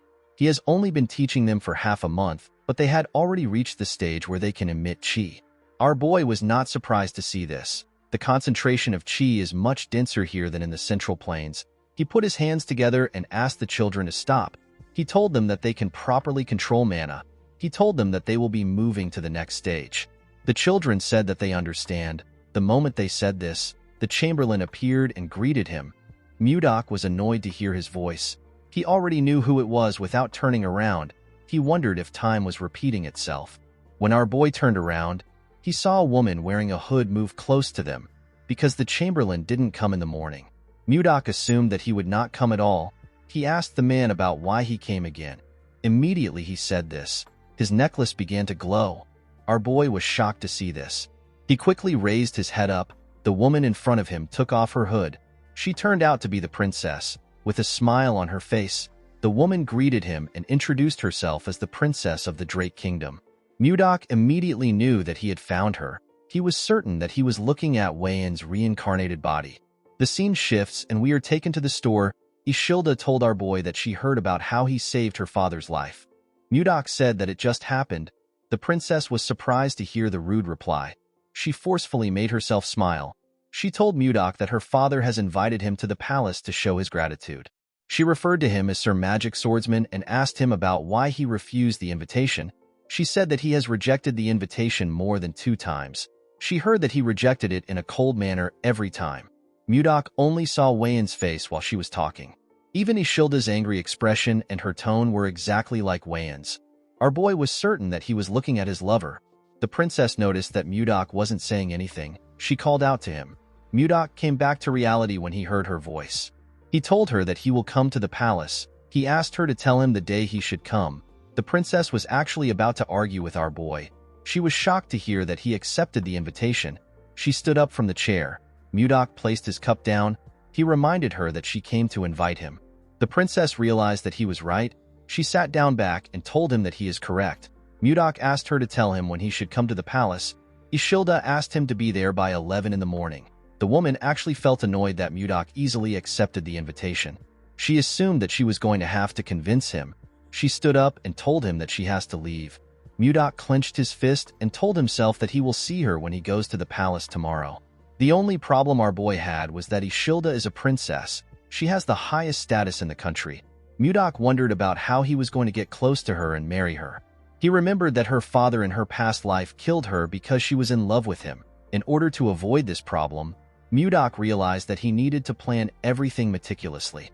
To create the perfect plan, Mudok knew that he will need Edmund's help. The scene shifts and we see Edmund shocked when he hears Mudok mention marriage. Our boy revealed to him that he plans on getting married to the princess. Edmund asked him if he is insane. With a scary tone in his voice, Mudok asked him to repeat what he said. The merchant became terrified. Our boy decided to stay calm. He asked Edmund to tell him why he thinks it is a bad idea. The man revealed to him that Ishilda is the only child of Queen Swan. Unfortunately, the queen is dead. Ishilda is the sole legitimate heir and first in line to the throne. He told our boy that it makes no sense for someone like him who has no proper status to think about marrying the princess. Mudok was annoyed to hear this. Edmund explained to him that he needs to be a prince from another country in order to become the princess's suitor. Even if he is not a prince, he should at least come from a high-ranking noble family. Mudok understood that he needs to attain a status equal to that of the princess or gain great prestige.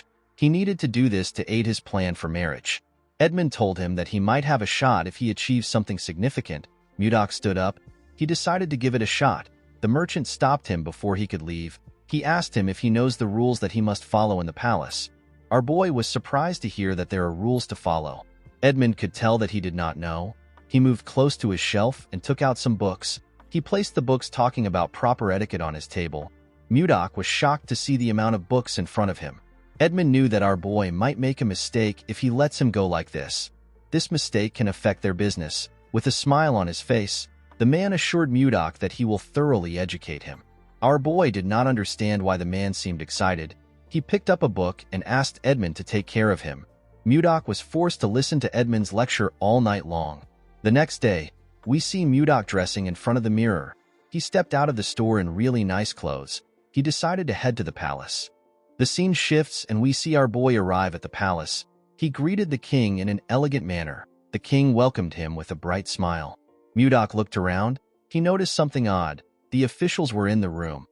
Our boy assumed that he was going to have a private meeting with the king. He did not understand why there were so many people. Ishilda gently whispered to our boy. She apologized to him.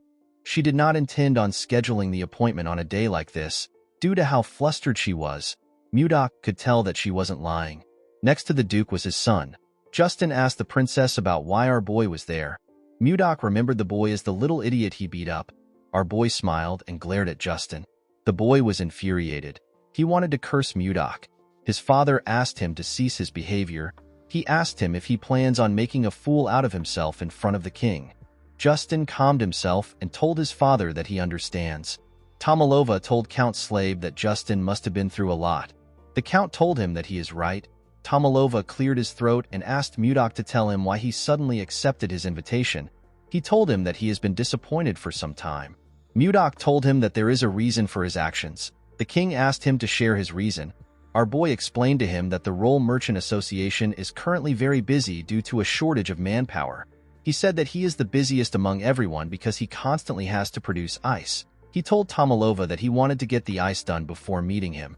However, due to the constant barrage of daily orders, the ice he produces keeps running out. Mudok told the king that he kept postponing the invitation until today. Tomalova smiled when he heard this. He told Mudok that he never knew that he had a lot to do. He was not surprised to hear that our boy was busy because ice and ice cream are selling like hot cakes. Mudok thanked the king for his understanding.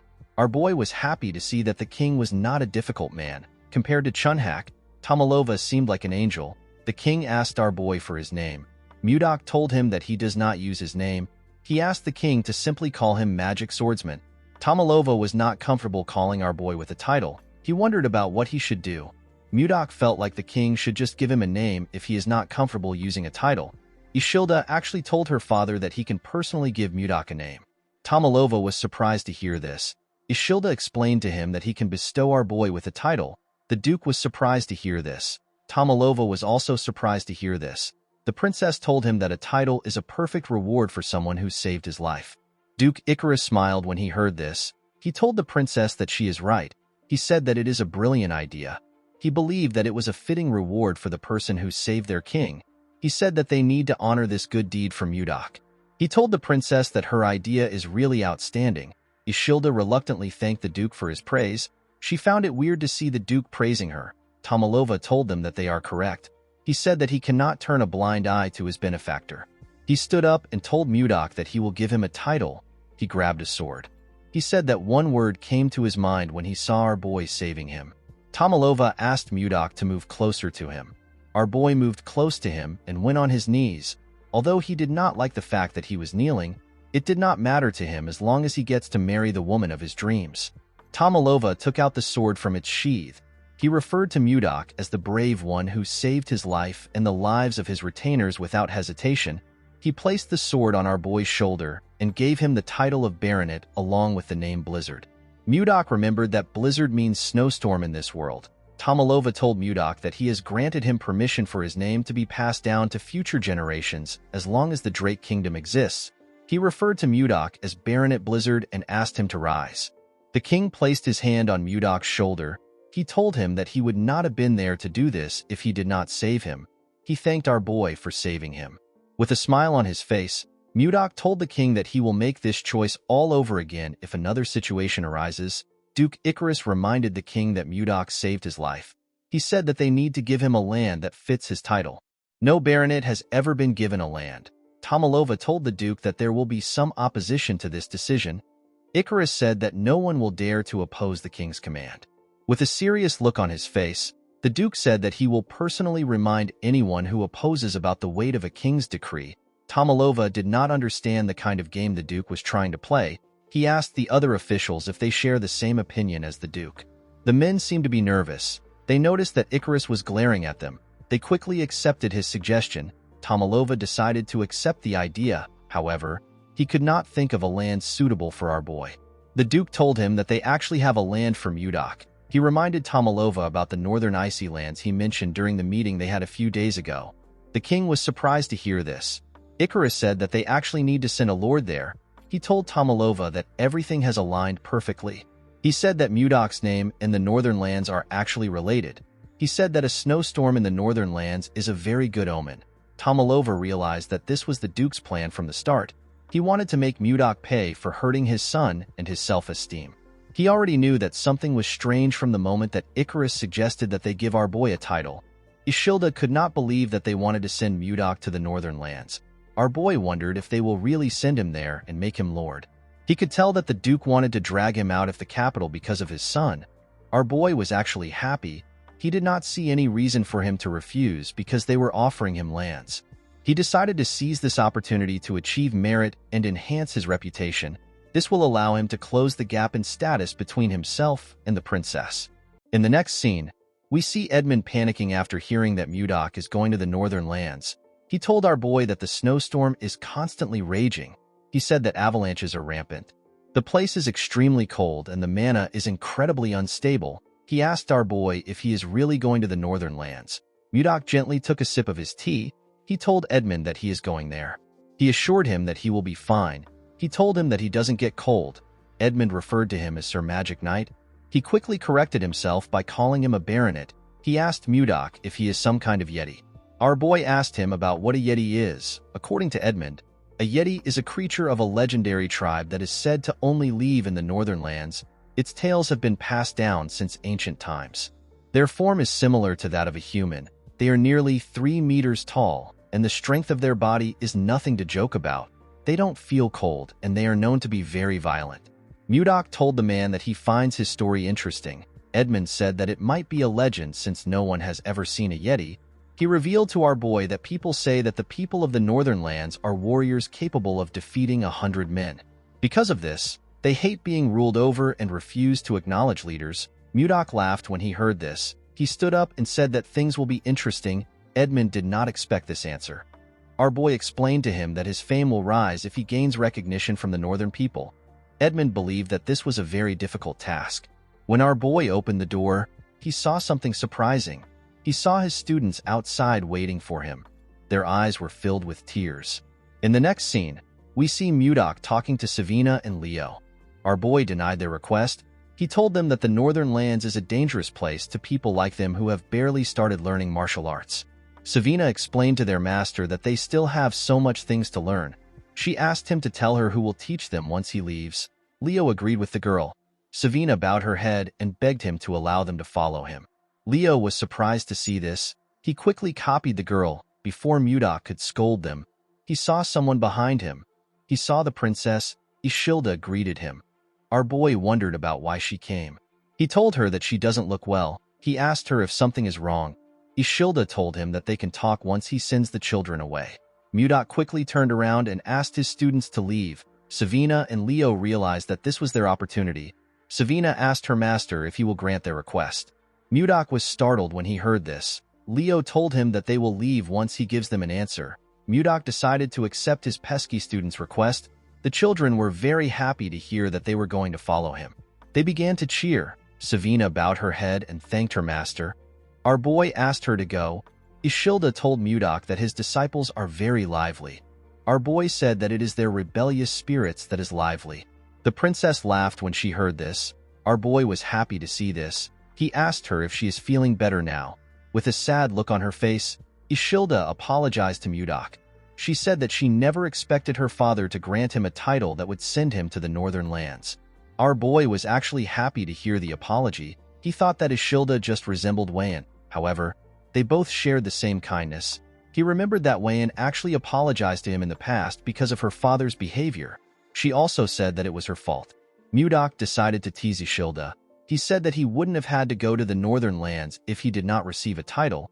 Ishilda was surprised to hear this. With a sad look on her face, the girl said that it is her fault. Mudok found it adorable that she was taking responsibility. He told her that an apology will not change the fact that he still has to go to the northern lands. Ishilda started feeling bad. She asked him if there is anything that she can do to ease his mind. Our boy said that it will be good if he receives a lucky charm or a talisman. The princess asked him about what a lucky charm is. Mudok moved close to her and grabbed her.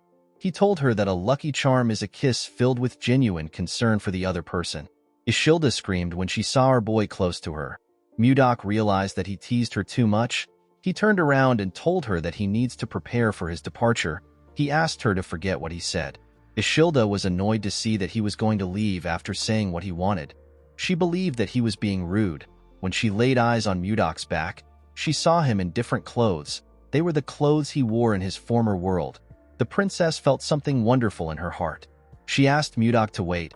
Our boy turned around and asked her if something is wrong. Ishilda walked up to him and took a closer look at him. She wondered if she was imagining things. Something about Mudok's actions felt familiar to her. She told our boy that she will do it. He was shocked to hear this. He wasn't very serious when he said this. He never expected her to respond this way. He assured her that he is fine. He said that he doesn't want to force anyone into doing things that they don't want to do. Before he could say more, the princess pulled his clothes and dragged him close to her. She gave him a kiss on the lips. Our boy was shocked to feel her lips. The moment she moved back, she used her hood to cover her head. She was quite flustered. She quickly ran away. Mudok just stood there like an idiot. He could not believe that he just kissed the princess. He put himself together and said that he needs to succeed and return. The scene shifts and we are taken to the very cold northern lands. The men in a bar talk about how they have gotten a new lord. They heard that our boy saved the king's life. They heard a rumor saying that Mudok defeated 100 men to save the king. A bald man said that Mudok is actually a sixth circle mage with a swordsmanship that is so strong that even a sword master cannot handle him. The man he was talking to told him that it is not true. He did not see why the king would send someone so powerful there. A man with a huge jacket said that Mudok obviously fell out of favor with Duke Icarus. He slammed his beer on the table. He said that all they heard are simply rumors. The huge man had a bandage wrapped around one of his eyes. He said that our boy will probably run away like the others once they scare him a little bit. In the next scene, we are taken to the mountains in the northern lands. We see a young man and a young lady breathing heavily. They were holding their weapons. The man wondered about where the wyvern was. The moment he said this, a huge shadow covered the girl. It was the wyvern. The huge monster attacked the girl. She managed to block the attack with her axe. The man called out to the girl known as Luia. He quickly ran to her. He asked her if she is all right. The two of them were simply trying to grab some of the wyvern's eggs. They did not know that the monster would chase after them. While she was breathing heavily, she saw something shocking. She saw the wyvern behind Jake. She asked him to look behind him. When the boy turned around, he saw the monster's mouth open. It was about to tear him apart. Jake could tell that it was over for him before the monster could eat him. Someone arrived there. The person turns out to be Mudok. Our boy used his sword to send an attack to the wyvern. The attack cut off its head. Luia and Jake were shocked to see the wyvern's head in front of them. Mudok stood in front of them in his new white clothes. He assured them that things are fine now. Luia helped Jake up. She thanked Mudok for his help. Our boy asked her to not worry about it. He said that he was just performing his responsibility as a lord. Luia did not know what he was talking about. Mudok turned around and told her that he will see her next time. Luia wanted to stop him, but our boy quickly left the area. Luia was shocked to see how fast he was. She did not even catch his movements. Jake noticed something shocking. He told Luia that the wyvern eggs are gone. In the next scene, we are taken to a castle. We see Mudok smiling as he sat on his throne. He did not expect the place to be empty. He asked the man in front of him if the people don't know that today is his inauguration. The man apologized to him. He said that he will send messengers to the village again. Mudok asked him not to do it. He said that it will not change anything. Our boy did not expect them to behave like this today. He now understood why the lords kept getting driven out. He smiled at the situation. He decided to use his own way to take care of things.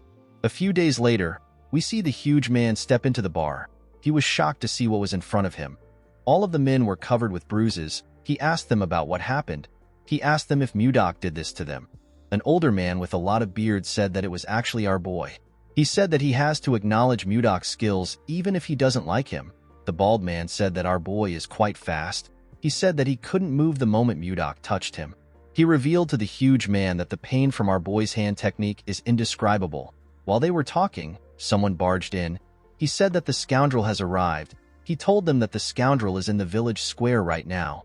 The huge man did not expect Mudok to come there. He said that he will take a look at our boy. The men were happy to see that the greatest warrior of Carolyn was going to step up. They asked the man known as Max to defeat Mudok. At the village square, our boy looked around. There were a lot more people there than he expected. While he was looking around, someone called out to him. The person turns out to be Luia. Our boy was surprised to see her. Before she could move close to him, someone tapped her on her shoulders. When Luia turned around, she saw her father. Her father turned out to be Max. The man asked her about why she is there. Luia told him that she came to look at what was happening because a lot of people were gathered there. Max explained to her that the new lord is there. Luia was surprised to hear about a new lord. She realized that this was why Mudok said that it is his responsibility as a lord. She reminded her father about how she told him that someone saved her when she went to steal the ice wyvern's eggs. Max quickly realized that their new lord saved his daughter's life. This made things complicated for him. He could not fight his daughter's savior.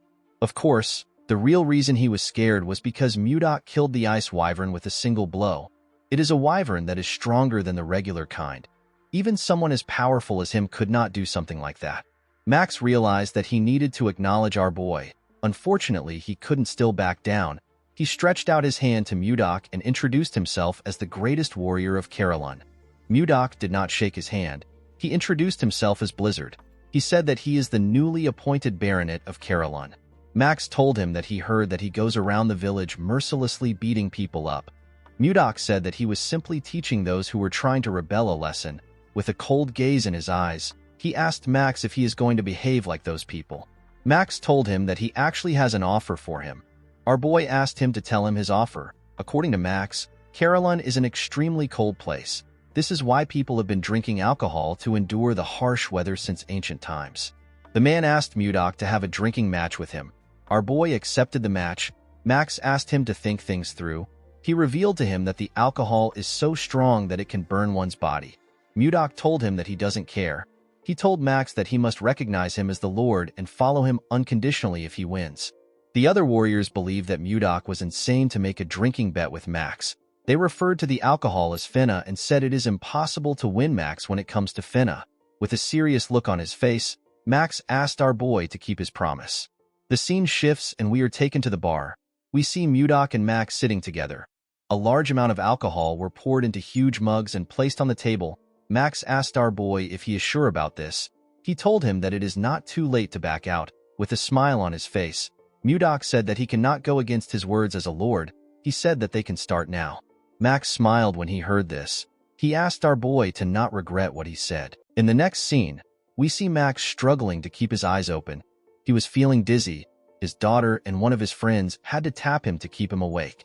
His friend asked him if he is okay. He told him that he passed out for a moment. Max couldn't believe what he was hearing. He couldn't believe that the best drinker in Carolyn passed out. Luia was worried about her father. She asked him to give up. Max brushed it off. He told her that he is not yet drunk. He did not want to accept the fact that he was losing. He grabbed a mug and told Mudok that they should have one more drink. Mudok poured him some drink. He advised the man to not overdo things. Max was shocked to see that our boy was drinking like there is no tomorrow. When he tried to pour Mudok a drink, he poured it around the mug. Our boy asked him to focus on pouring the drink into the mug. Max placed his hand on his head. He wondered about how Mudok was still fine.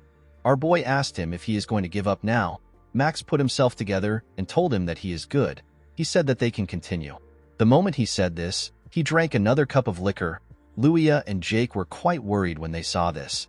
Mudok simply drank his liquor in a calm manner.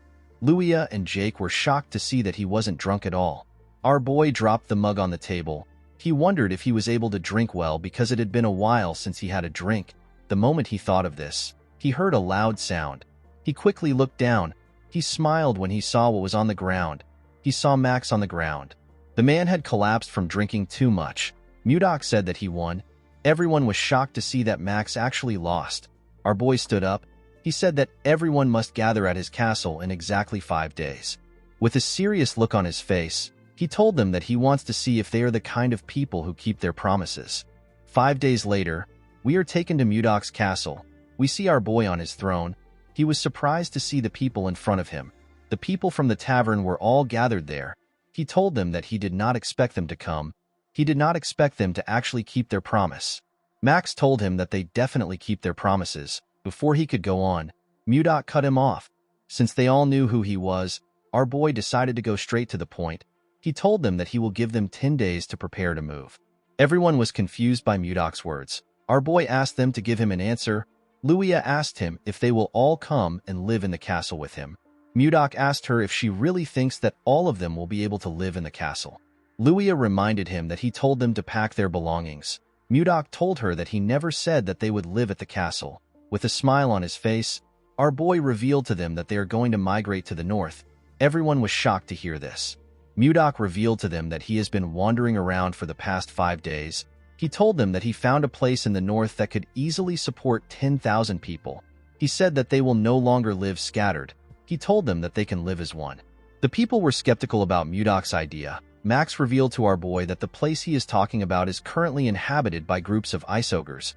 Mudok asked him about what ice ogres are. Max told him that they are similar to normal ogres. Our boy asked the man if he is referring to the bald monsters who walk on 2 legs. Max asked him if he has met them. Mudok smiled when he heard this. He revealed to Max that he has eliminated all the ice ogres. Everyone was shocked to hear this. Mudok sat back down. He could not believe that they were worried about the ice ogres. He asked them to get ready to migrate. He assured them that he found a great place. After passing on his message, he asked them to leave. The next day, we see Mudok stretching his body. While he was stretching, someone greeted him. When he turned around, he saw Luia and Jake. Luia explained to him that she was frustrated that she wasn't able to greet him properly. She told Mudok her name. Jake also introduced himself. Our boy told them that he understands why they came to see him. He revealed to them that he was actually going to call for them. The two of them were surprised to hear this. Mudok assured them that it is not a big deal.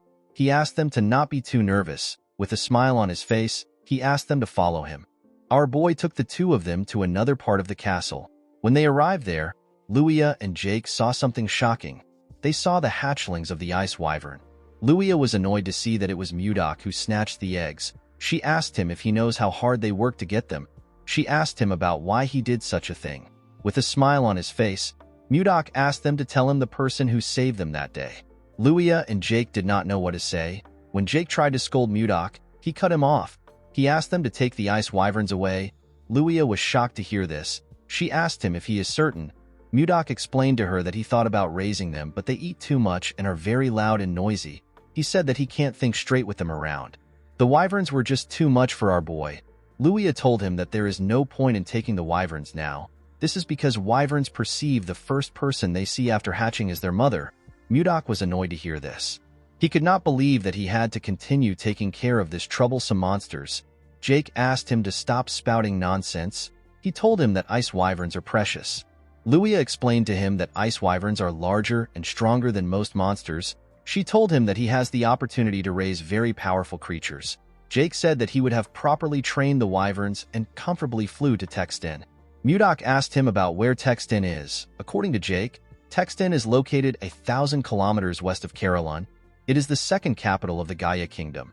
It is a place that doesn't lack anything. Mudok asked Jake if they can fly to such a distant place on the wyverns. Jake said that they should be able to reach there and be back in an hour. Our boy was shocked to hear this. He asked Luia to tell him how he can tame the wyverns. She asked him if he has changed his mind. Mudok said that he has. With a smile on his face, he said that he has come up with a brilliant idea. A few days later, the residents of Carolyn began a large migration under Mudok's instructions. While they were walking, Savina ran up to her master. She called out to him. Mudok turned around. The girl informed him that people are having a hard time. Our boy was not surprised to hear this. This people have been migrating for 3 days straight. Mudok realized that there are still people who don't trust him and are still hesitating. He knew that this people will soon change their minds once they arrive at their destination. He called for everyone's attention. He asked them to hang in there even if it is hard. He assured them that they are almost there. The man with a lot of beards told Mudok that they don't even know where they are going. The bald man said that they are not completely certain that there are no ice ogres there. Mudok pushed his sword into the snow. He reminded them that he already defeated the ice ogres. He asked them to tell him how they can call themselves brave warriors of Carolyn when they are so scared. The moment he said this, he turned around. Savina called out to her master. Mudok told her that this is enough for them to understand. With a smile on his face, he told his student that she will understand everything once she sees the place by herself. In the next scene, we see Mudok and his students arrive at a huge cave with a large entrance. The cave was quite spacious and deep. Leo could tell that this was the place his master was talking about. Mudok told him that he had a hard time finding this place. He said that he liked it a bit. The people were shocked to see how big the cave was. Luia was surprised to see that there was warm water in the cave. While they were looking around, Mudok called for their attention. He told them that the place used to be the hideout for ice ogres. He told them that they will now live in this place. He said that they need to name the place since they will be living there. The people began to cheer when they heard this. Our boy wanted to give the place a name similar to the Northern Sea Palace. While he was thinking, he got an idea. He announced that this place will now be known as the White Castle. The people seemed to like the name. Mudok looked into the cave. He wondered about when the ice wyverns were going to return. The moment he thought of this, he heard a loud sound. He recognized this sound. Inside the cave, we see a cube fire lightning bolts at the wyverns. The monsters were electrocuted. They fainted on the ground. The person who was controlling the cube wondered about why wyverns were inside the cave. Immediately he asked this question. Mudok appeared behind him. He asked him about why a mage is inside the cave. The man was startled when he heard our boy's voice. He quickly turned around. Before he could attack, Mudok appeared in front of him. He used his finger to strike his acupoints. The mage lost control of his body. Our boy grabbed his neck and slammed his body to the ground. With a scary look on his face, he promised the mage that he will not show him mercy a second time. He asked him for his identity. Mudok asked the man to tell him why he attacked his wyverns. The mage noticed that he couldn't move his body. He wondered if he was paralyzed. With a scary look on his face, Mudok told him that his mouth is not paralyzed. He asked him to start talking. The man was scared to see the look on his face. He said that he will talk. He introduced himself as Count Jerome von Karauen. Mudok did not expect the man to be a count. He revealed to him that he is a baronet. The moment he heard this, Jerome realized that our boy is the man known as Blizzard, the person who saved the king's life and received a title and a land. Mudok did not expect him to know him. Our boy realized that something was off. He asked Jerome if he is the former lord who was appointed here and got kicked out by the people. The count told him that he has his circumstances. Mudok told him that it is none of his business. He moved Jerome closer and told him that he has been talking to him freely for a while. The mage told him that he is now aware of his identity, and he knows that they are on the same side. Mudok did not respond to him. Jerome asked him if he said something wrong. Our boy grabbed his head and told him that he is wrong. The man screamed out in pain. Mudok told him that he does not care about equality. He reminded him that he failed to fulfill his responsibility. He told him that he should have turned down the title. Mudok told him that equality doesn't matter to him. The count begged our boy to spare him. Mudok told him that he will give him special treatment for once. He advised him not to think about fighting him again. The moment he said this, Mudok released the pressure on his acupoints. He told Jerome that he can now move his body. The man quickly went on his knees. He was breathing heavily. With a terrifying look on his face, Mudok told him that he will seriously kill him if he says anything stupid. Jerome assured him that he won't do anything like that. Our boy pointed at his wyverns and asked Jerome to heal them. He told him that he can come out after healing them. Jerome was surprised to hear that he had to heal them. Mudok told him that he is excellent in judging people. He told Jerome that he has a lot of guts to use magic in front of the Lord. He asked him to do his best. The moment he said this, he turned around. Jerome tried to stop him, but our boy simply left him there. The Count fell to the ground. He realized that something was seriously wrong. In the next scene, we see Mudok and Jerome in a tent. Our boy told the man that he wants him to send a letter to the king. Jerome was surprised to hear this. Mudok asked him about why he is so surprised. He asked him if it is really difficult to send a letter to the king. Jerome told him that the letter isn't the problem. He reminded Mudok that he asked him to send a letter asking for tax exemption. Our boy explained to him that he needs it because the people are doing their best to make a living and they don't have a lot to spare. Jerome revealed to Mudok that the other nobles will be against it. Our boy asked him about why they will be against it. Jerome said that it will seem unfair from the nobles' perspective. If this bill is passed, the nobles will threaten the king by telling him that they won't pay tax either because their circumstances are also as bad as Mudok's own. Jerome told our boy that the king will refuse his request no matter how much he favors him. Upon hearing this, Mudok became more certain that the nobles are the problem of the kingdom and Duke Icarus is the one controlling them. He asked Jerome to suspend the idea. The Count was relieved to hear this. Mudok moved close to him and shared another idea with him. Jerome was surprised to hear his idea. He asked Mudok if this is possible. Our boy told him that it is not impossible. Jerome said that it might work because it is the same case. Mudok told him that they need to get ready without delay. In the next scene, we see the citizens gather in another part of the cave. Jake asked someone if he knows why their lord suddenly gathered them. Before the person could reply, Mudok asked if everyone is already gathered there. Everyone quickly turned to him. Luia told him that she came armed as instructed. She asked Mudok about why they are gathered there. Our boy said that he will explain now. He ordered everyone to hunt down ice wyverns. He told them that their goal is to get the eggs of the ice wyverns. The warriors were surprised to hear this. They knew that it wasn't easy to get the egg of an ice wyvern. Mudok explained to them that they will create groups filled with 30 people for the sake of their safety. He asked them to focus on getting at least one egg in each group. Jerome gave the warriors papers to show them which team they belonged to. Mudok announced that the team that brings back the largest amount of wyvern eggs will receive 100 gold. The warriors were shocked to hear this. An elf said that he has never imagined getting this amount of money in his life. Jake asked Mudok if he will really give them this kind of reward for the eggs. Max asked Mudok if he will really pay them 100 gold for the eggs. Our boy told him that he never makes a promise that he can't keep. He asked the warriors of Carolyn if they are up to the task. The warriors began to cheer. They asked Mudok to leave it to them. While they were cheering, Mudok ordered Jerome to follow each team for 10 days and keep an eye out for useful people. He said that he will use this people for different tasks later. Jerome asked Mudok if he is thinking of creating a knight's order. Our boy turned to him when he heard this. The man wondered if he said something wrong. Mudok realized that Jerome is a very useful person. Even though he gave him a job when he just joined them, the man has been performing his tasks well. He was also able to see through our boy's intentions from the few things he said. Mudok told Jerome that he is right. He said that he heard that there should be one knight order for the Lord. Jerome told him that he is right. He told him that he needs it a lot because the Lion Knights of the Icarus Duchy are especially powerful. They are so strong that they wouldn't lose even if they fought against the Royal Knights. Mudok smiled when he heard this. He asked Jerome not to worry. He told him that they will soon be the best. Our boy decided to create a unit that is much bigger and stronger than the Snow Ice unit because he didn't want to lose Wayan twice. With a smile on his face, Mudok ordered the warriors to begin the hunt. In the next scene, we see a group chasing a wyvern. Mudok ordered them to attack now. Immediately, he gave the order. Luia, Jake, and the elf jumped down from a cliff. Luia fired her arrows at the monster. Jake used his axe to cut off its tail. Max covered his hand with his energy and used it to hit the monster's head. He asked the second unit to throw the net. The warriors quickly threw the iron net at the monster. The net covered the monster's head and dragged it to the ground. Mudok told Jerome that it is going pretty well.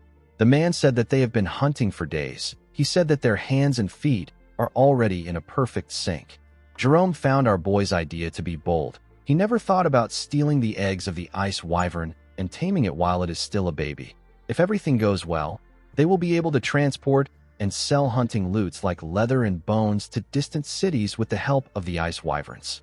Mudok asked his warriors to cheer up. He reminded them that they will be able to get a great reward if they bring back a lot of eggs. The warriors became motivated when they heard this. They decided to continue hunting. Jerome found it amazing that our boy united the uncontrollable Carolyn warriors into one. He could not believe that they were hunting monsters together. While they were watching the warriors, they saw one of them behead a wyvern at a crazy speed. The monster didn't stand a chance. The man's teammates commended him for this. They referred to him as Gale. Our boy was also impressed by his skill. He asked Jerome about who the man is. Jerome opened his book to see his name. He told Mudok that the man is known as Stuart Gale. Mudok believed that the man is famous since he has a nickname.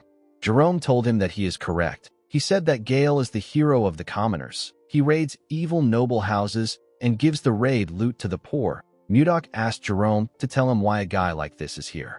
Jerome revealed to him that Gale was once caught in a trap. He was imprisoned, but he escaped from the prison and wandered all the way here.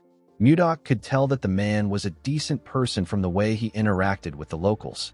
He asked Jerome to report back to him if he finds anyone else who escaped from prison besides Gale. He told him that they might find another useful person. The man could not believe that his work had increased again.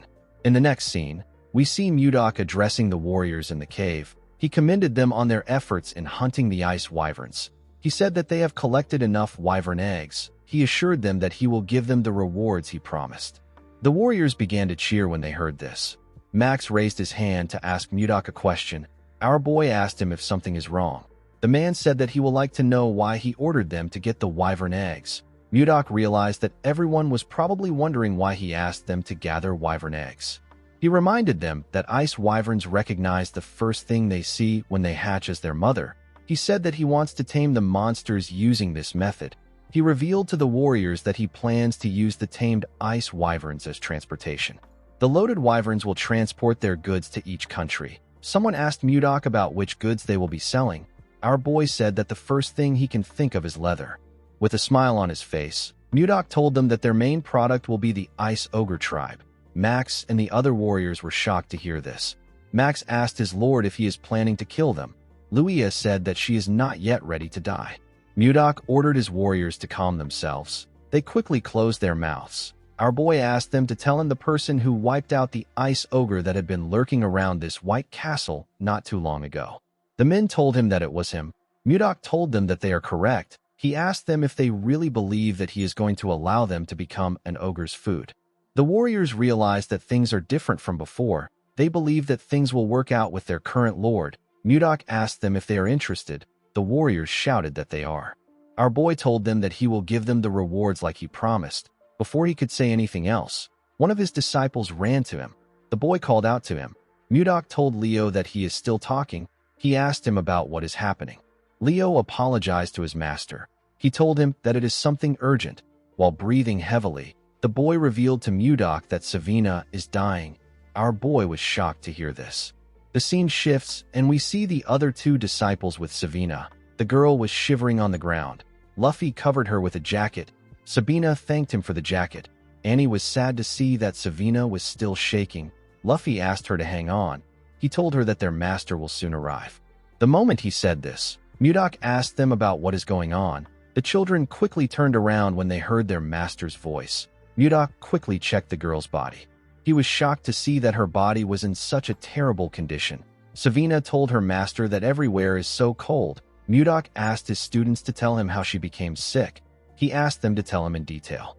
The students explained to him that they were helping Osborne find a place to build a nest for the ice wyvern eggs. While they were looking around, they discovered a huge flower field full of glacial flowers that they had only seen in books. Savina wanted to show their master the flowers, so she took some from the ground. When they returned with the glacial flowers, Savina fell to the ground and began to tremble. The kids were shocked to see this. Leo asked their master about what they should do. He said that Savina might not wake up. Mudok patted him on the head and asked him to calm down. He told him that this won't happen. Our boy decided to take a look at the glacial flower. He was surprised to see the flower.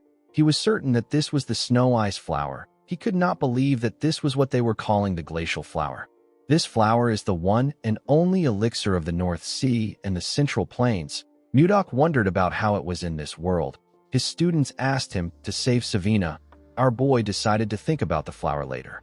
He asked Leo to carry Savina and follow him. He said that they are going to the training ground. Leo quickly carried Savina to the training ground. Our boy asked him to put her down on a bed. The boy gently placed her down. Mudok commended him for this. He told his disciples that he is going to start treating her now. He asked them not to enter the room until he gives them the permission to step in. The students stepped out of the room. Before closing the door, Luffy begged his master to save Savina. Our boy assured him that he will. He looked at the snow ice flower in his hand. The glacial flower is known as a mysterious flower that endlessly emits cold air. However, in the northern sea palace where Mudok lived, the fruit of this flower was a priceless elixir. The extreme cold of the flower makes it difficult to obtain the fruit. However, it is a different story for someone like Mudok who has mastered ice chi. Our boy blew some cold air on the fruit to refine it. Savina collapsed because her ice chi wasn't strong enough to withstand the cold. Mudok put the fruit into the girl's mouth. He poured his energy into her and called out to her. He asked her to open her eyes.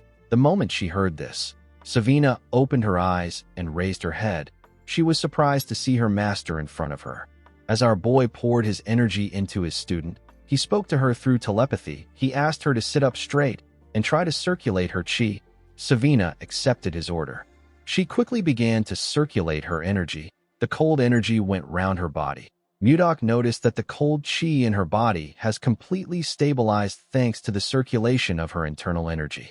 While she was circulating her energy, Savina suddenly fell on the bed with her eyes open. Mudok realized that she has fallen asleep. He believed that she should have closed her eyes. He noticed that her internal energy has significantly increased compared to before. The fruit worked better than he expected. Mudok realized that he can increase the intensity of her training if her energy continues to increase. Before starting the training again, our boy wanted the girl to take him to the flower field, where she found the snow ice flower when she woke up. He realized that he might be able to achieve his goal much sooner than expected. Later in the day, Savina woke up after sleeping for a while. After harvesting the ice wyvern's eggs, the White Castle underwent a major reorganization. Mudok checked the list Jerome gave him and organized his own elite knight order known as the Blizzard Knight Order. He promised to raise the warriors as powerful men that belonged to the Blizzard Knight Order. Schuart was appointed as the captain of the order. Mudok created a school and a hospital in this new place. He also created restaurants, bars, and clothing stores. Everything was going according to our boy's plan. The training facility was adjusted according to people's abilities. In the next scene, we see Mudok and Jerome talking. Our boy told the mage that he has to align people with the organization if he wants to improve it. The mage told him that he is right. Osborne was placed in the White Castle security forces and Jerome was appointed as our boy's assistant. Jerome reminded Mudok that he still has to teach people magic. Our boy asked him if he doesn't want the position. The man said that he doesn't. Mudok called him a bastard and asked him to repeat his answer. He threw some paper at him. Jerome could not say anything. He felt like he should be given 1,000,000 gold for his work. Mudok said that he wants to create a patrol unit. The patrol unit is in charge of guarding the exterior of the White Castle. It is also responsible for scouting Carolyn and bringing in scattered residents. Mudok said that he will be the captain of this unit. He decided to create another armed group called the Wyvern Knights. Jake begged Mudok to allow him join this group. Our boy did not know if he was making the right decision. For now, there weren't any wyverns big enough to carry adults, so the group was put on hold. Once the number of Wyvern Knights is finalized, the remaining eggs will be used by the Carolyn merchants.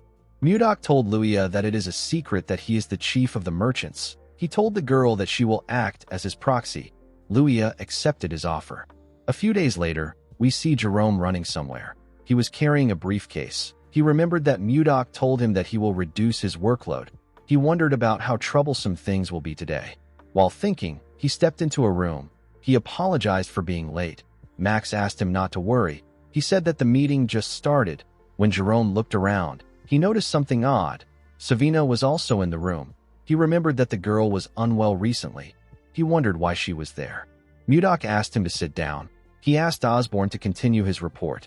Osborne said that the security unit hasn't been around for a long time, and yet they have already locked up 20 people in prison. The problem is that more than half of these people are fugitives who came from outside. Max stood up and told his lord that these people are criminals. He asked Mudok to keep them locked up so that they don't cause any trouble. Mudok asked him if they should start by locking him up. He reminded the man that he is the main culprit of the rebellion that drove out the former leaders like Jerome. Max said that this is different. He said that it was self-defense to protect Caroline from the central nobles. Mudok asked him if he considers his actions as a noble struggle and Schuert's actions as petty theft. Max realized that he was being irrational. He apologized to Schuert for his actions. The man asked Max to not forget what causes the suffering of the commoners. He told him that they will discuss this later since they are in a meeting. Mudok did not expect Max to be so narrow-minded. He asked the others if they have another opinion to share. Savina asked him if she can share her opinion. Our boy asked her to go ahead. Savina told Mudok that the villagers must have a terrible view of fugitives for Max to react like this.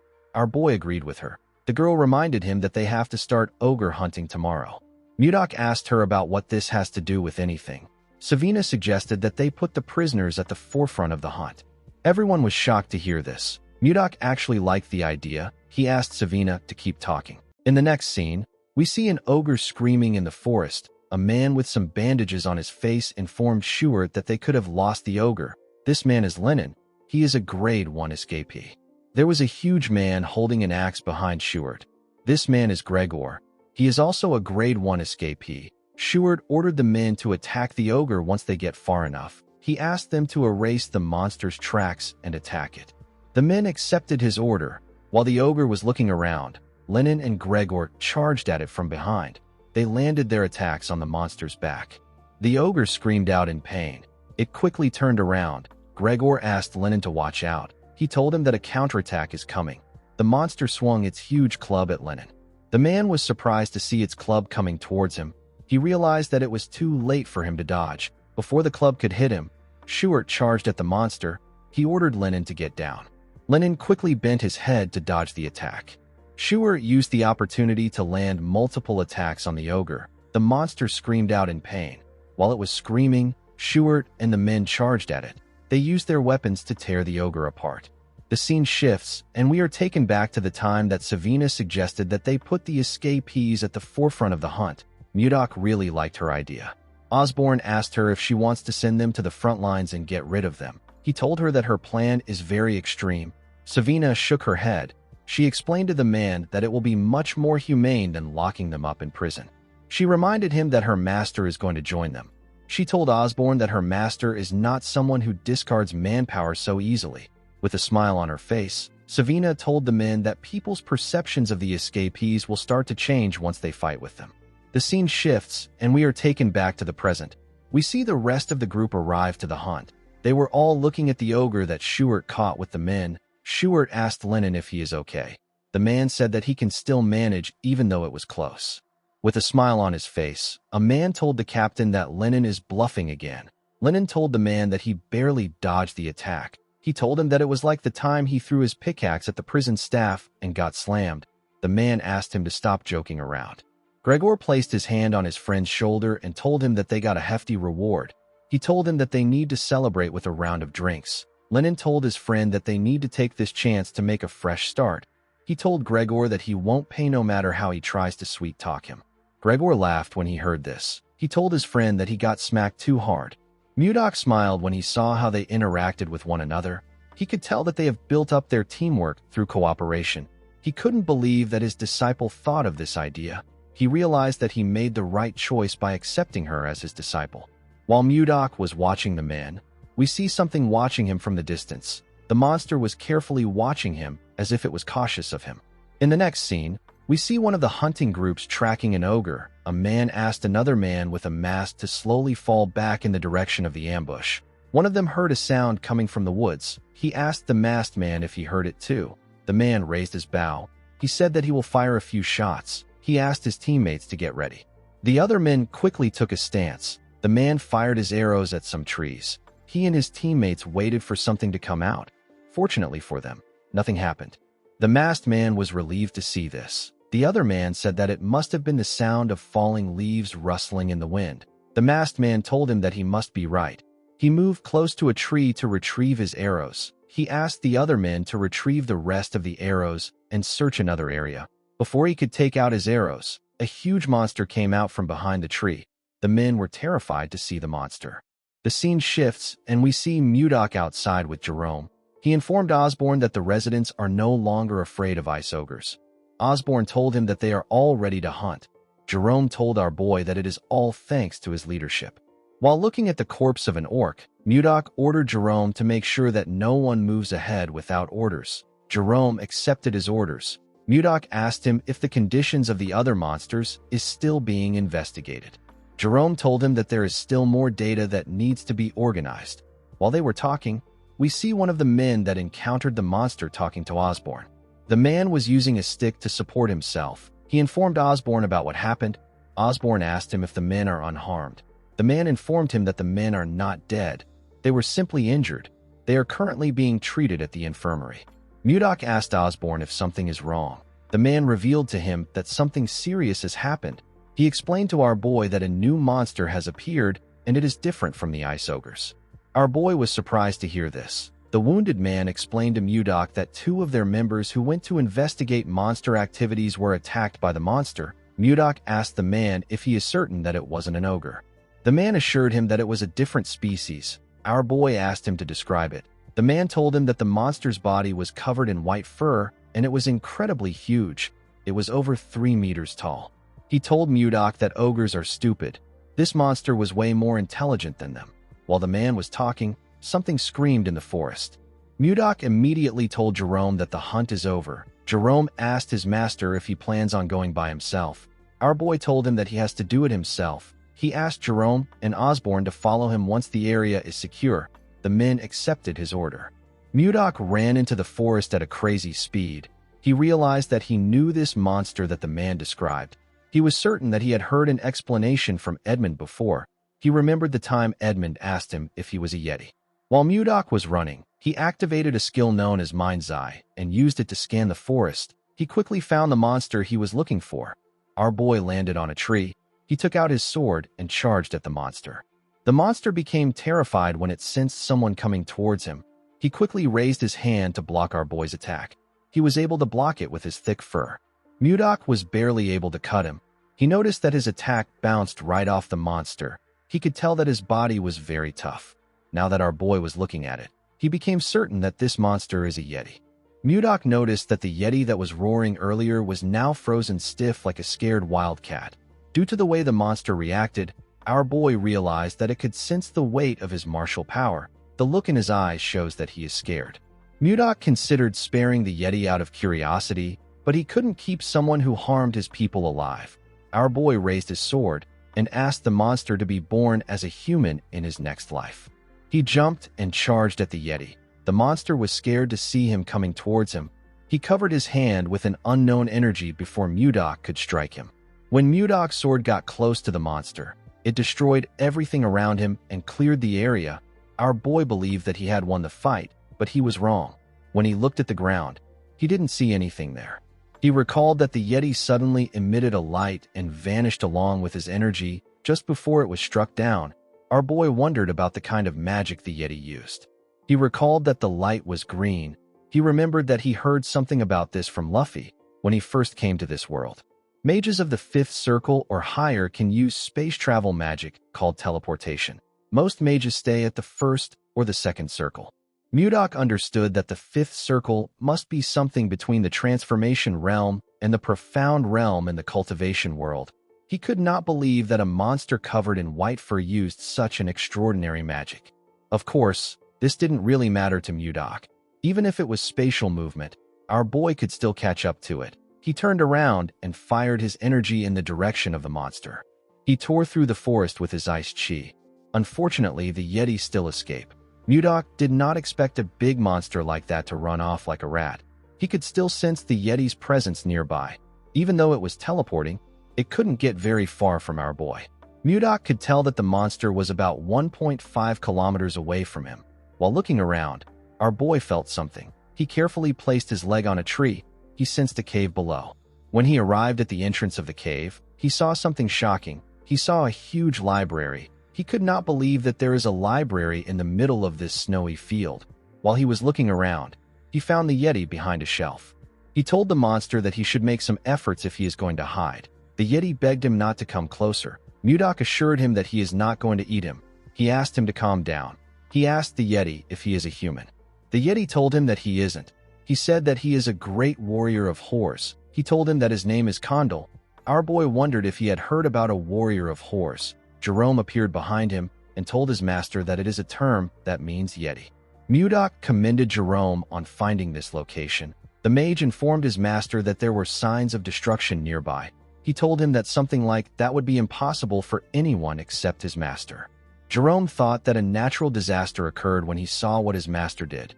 Jerome wondered why a legendary race like the Yeti that has been in existence since ancient times was in a library like this. Mudok said that he was about to ask Condal about it. He hit his hand on the wall and asked Condal to tell him where he came from. Condal didn't say anything. With a look of anger on his face, our boy asked him if he is trying to run away again. He released his ice chi and asked Condal to speak quickly. He told him that he is not a very patient person. Condal became scared. He revealed to Mudok that he is from Gulag. Our boy asked him if Gulag is his village. Condal nodded his head. Mudok asked him if a lot of Yetis live there. Condal told him that he is right. While they were talking, Jerome was looking at the books in the library. Something in the library caught his attention. Mudok asked Condal to tell him why he killed his people. With a scary look on his face, he asked him to choose his answer carefully. Condal told him that he didn't kill anyone. He used his hand to beat his chest and told our boy that he is a great warrior of horse. He said that people don't die after getting hit by his bat. With a serious look on his face, Mudok asked him if he is telling the truth. Condal looked into his eyes and told him that he is. While looking through the books, Jerome told his master that Condal is telling them the truth. He said that the two men only sustained injuries. There were no deaths. Mudok recalled that the man said that the men were in the infirmary. He realized that no one actually said that someone died. Condal told him that he drove the humans out because they entered the sanctuary first. He said that he would never attack first. Mudok told Jerome that the men must have trespassed into the Yeti's territory while they were hunting the ice ogres. The man told him that he is right. Our boy realized that Edmund gave him the wrong information about Yetis.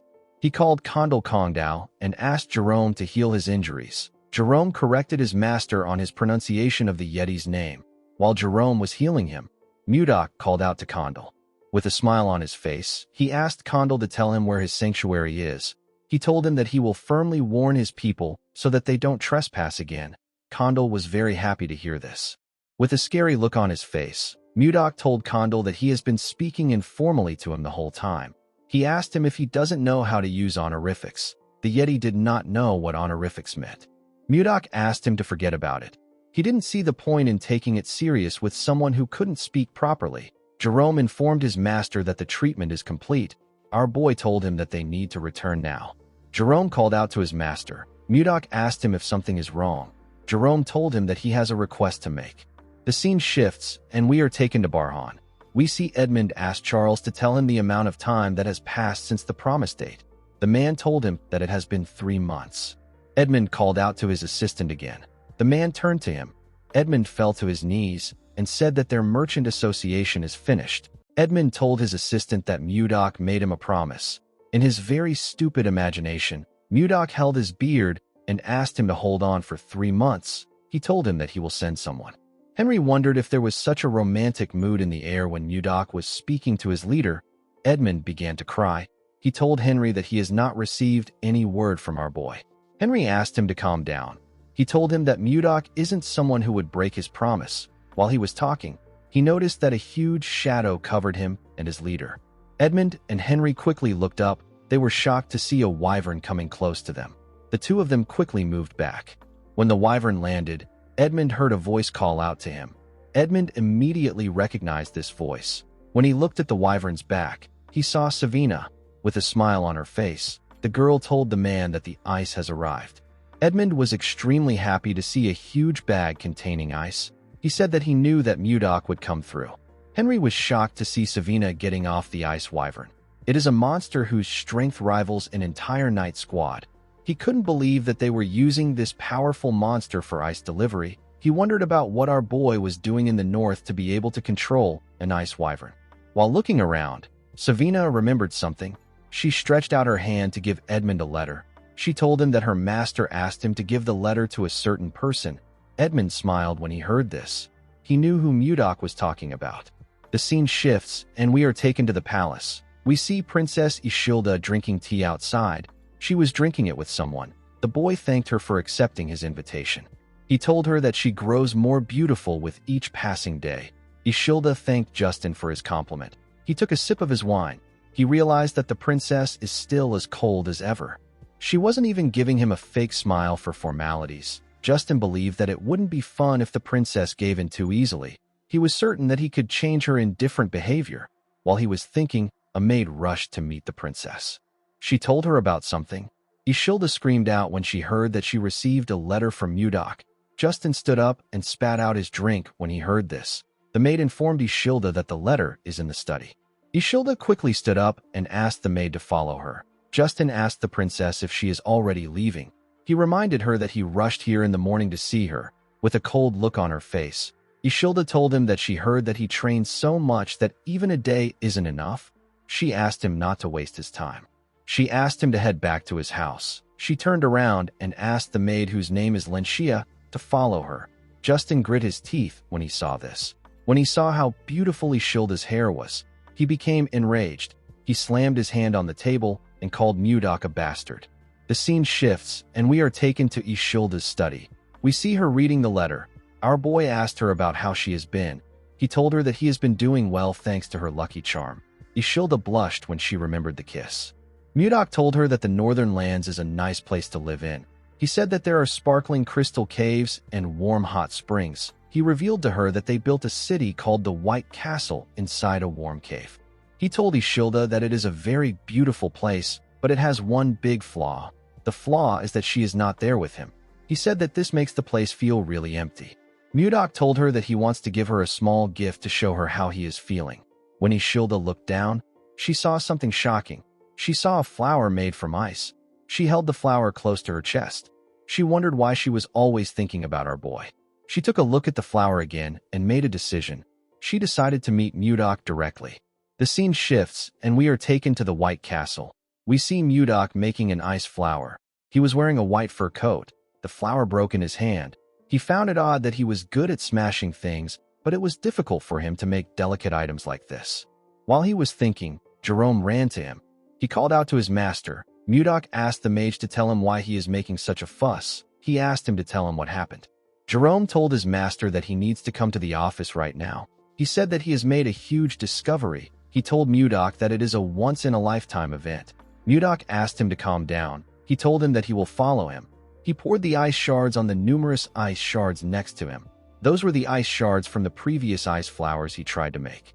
At the office, Jerome revealed to our boy that the library he found belongs to an ancient mage. Mudok acted surprised. He asked Jerome to tell him what the big deal is. The mage told his master that his reaction is too poor. He explained to him that this is a huge discovery. He told Mudok that it is a relic of ancient humans, a key to reviving lost magic and a stepping stone to break past the fifth circle. Mudok didn't really care. He noticed something odd. He turned to Jerome and told him that he is sensing something intense coming from his waist. Jerome was shocked to hear this. With a shaky tone in his voice, he told Mudok that it is not important. He said that he didn't report it because it was worthless. Mudok used his chi to drag a bag out of Jerome's clothes.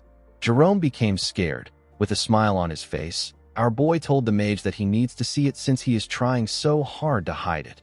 When he opened the bag, he found something odd inside. He found some shiny rocks inside the bag. Jerome explained to his master that he wasn't trying to hide the stones. He told him that the stones are filled with condensed mana. They are called mana stones. Mudok asked Jerome to tell him what he wanted to use the mana stones for. Jerome gathered his mana and revealed to Mudok that he is currently a fourth circle mage. He has nearly reached the fifth circle, but he hit a wall that has been holding him back for a while. He told Mudok that he believes that a mana stone might help him overcome it. Our boy understood that it wasn't easy for him to surpass his current level. He told Jerome that he understands how he feels. The mage thanked him for this. Mudok revealed to him that he will not allow him to use the mana stones. Jerome was annoyed to hear this. He explained to Mudok that increasing his power will benefit the White Castle. He begged our boy to allow him use it. Mudok denied his request. He explained to him that he might be able to break through his wall with the mana stones now. He asked him about what he will do after that. He asked him if he will start searching for another mana stone again. Our boy told Jerome that this isn't important when stepping into a new realm. The important thing is the efforts he makes to gain true understanding. Mudok explained to him that growth comes from time and effort. It has no shortcuts. Jerome clenched his fist and released it. He realized that his master was right. He recalled that he reached the fourth circle with his own efforts.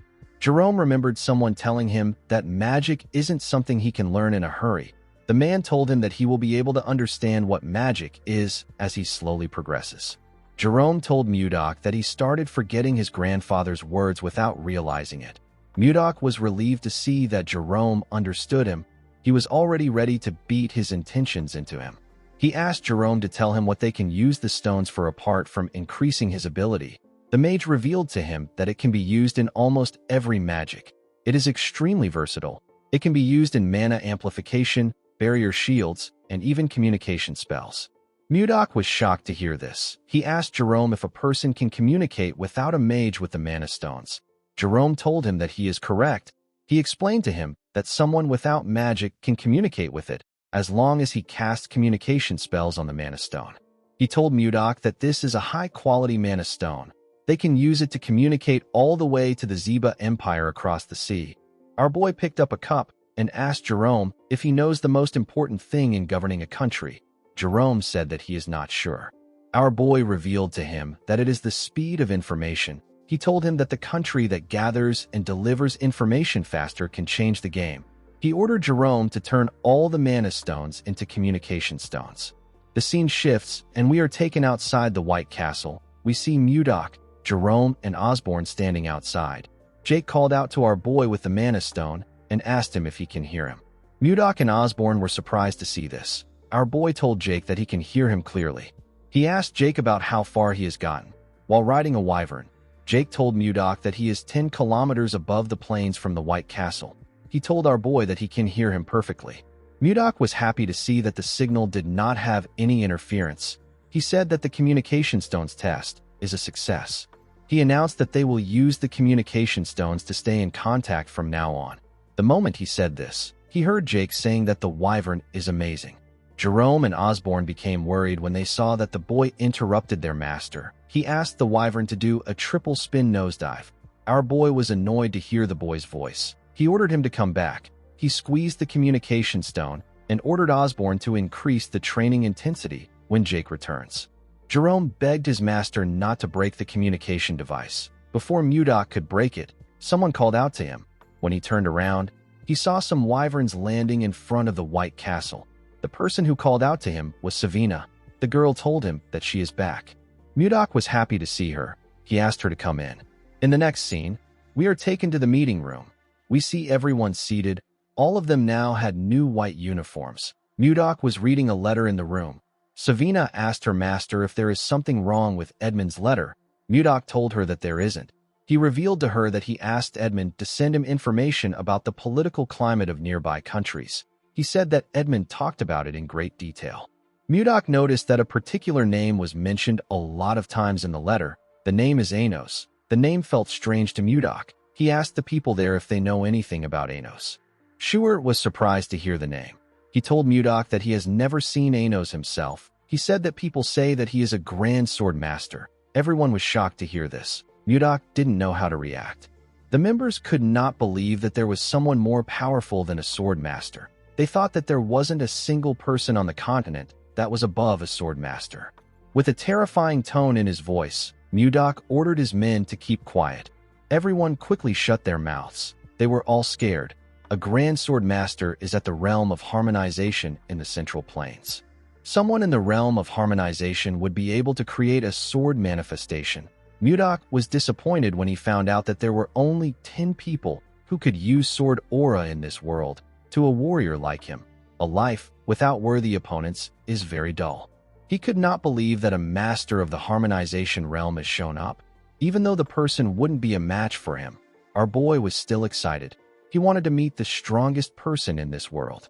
Schuer told Mudok that he heard something unusual about Anos. He revealed to his master that people say that when he uses his swordsmanship, a plum blossom scent follows.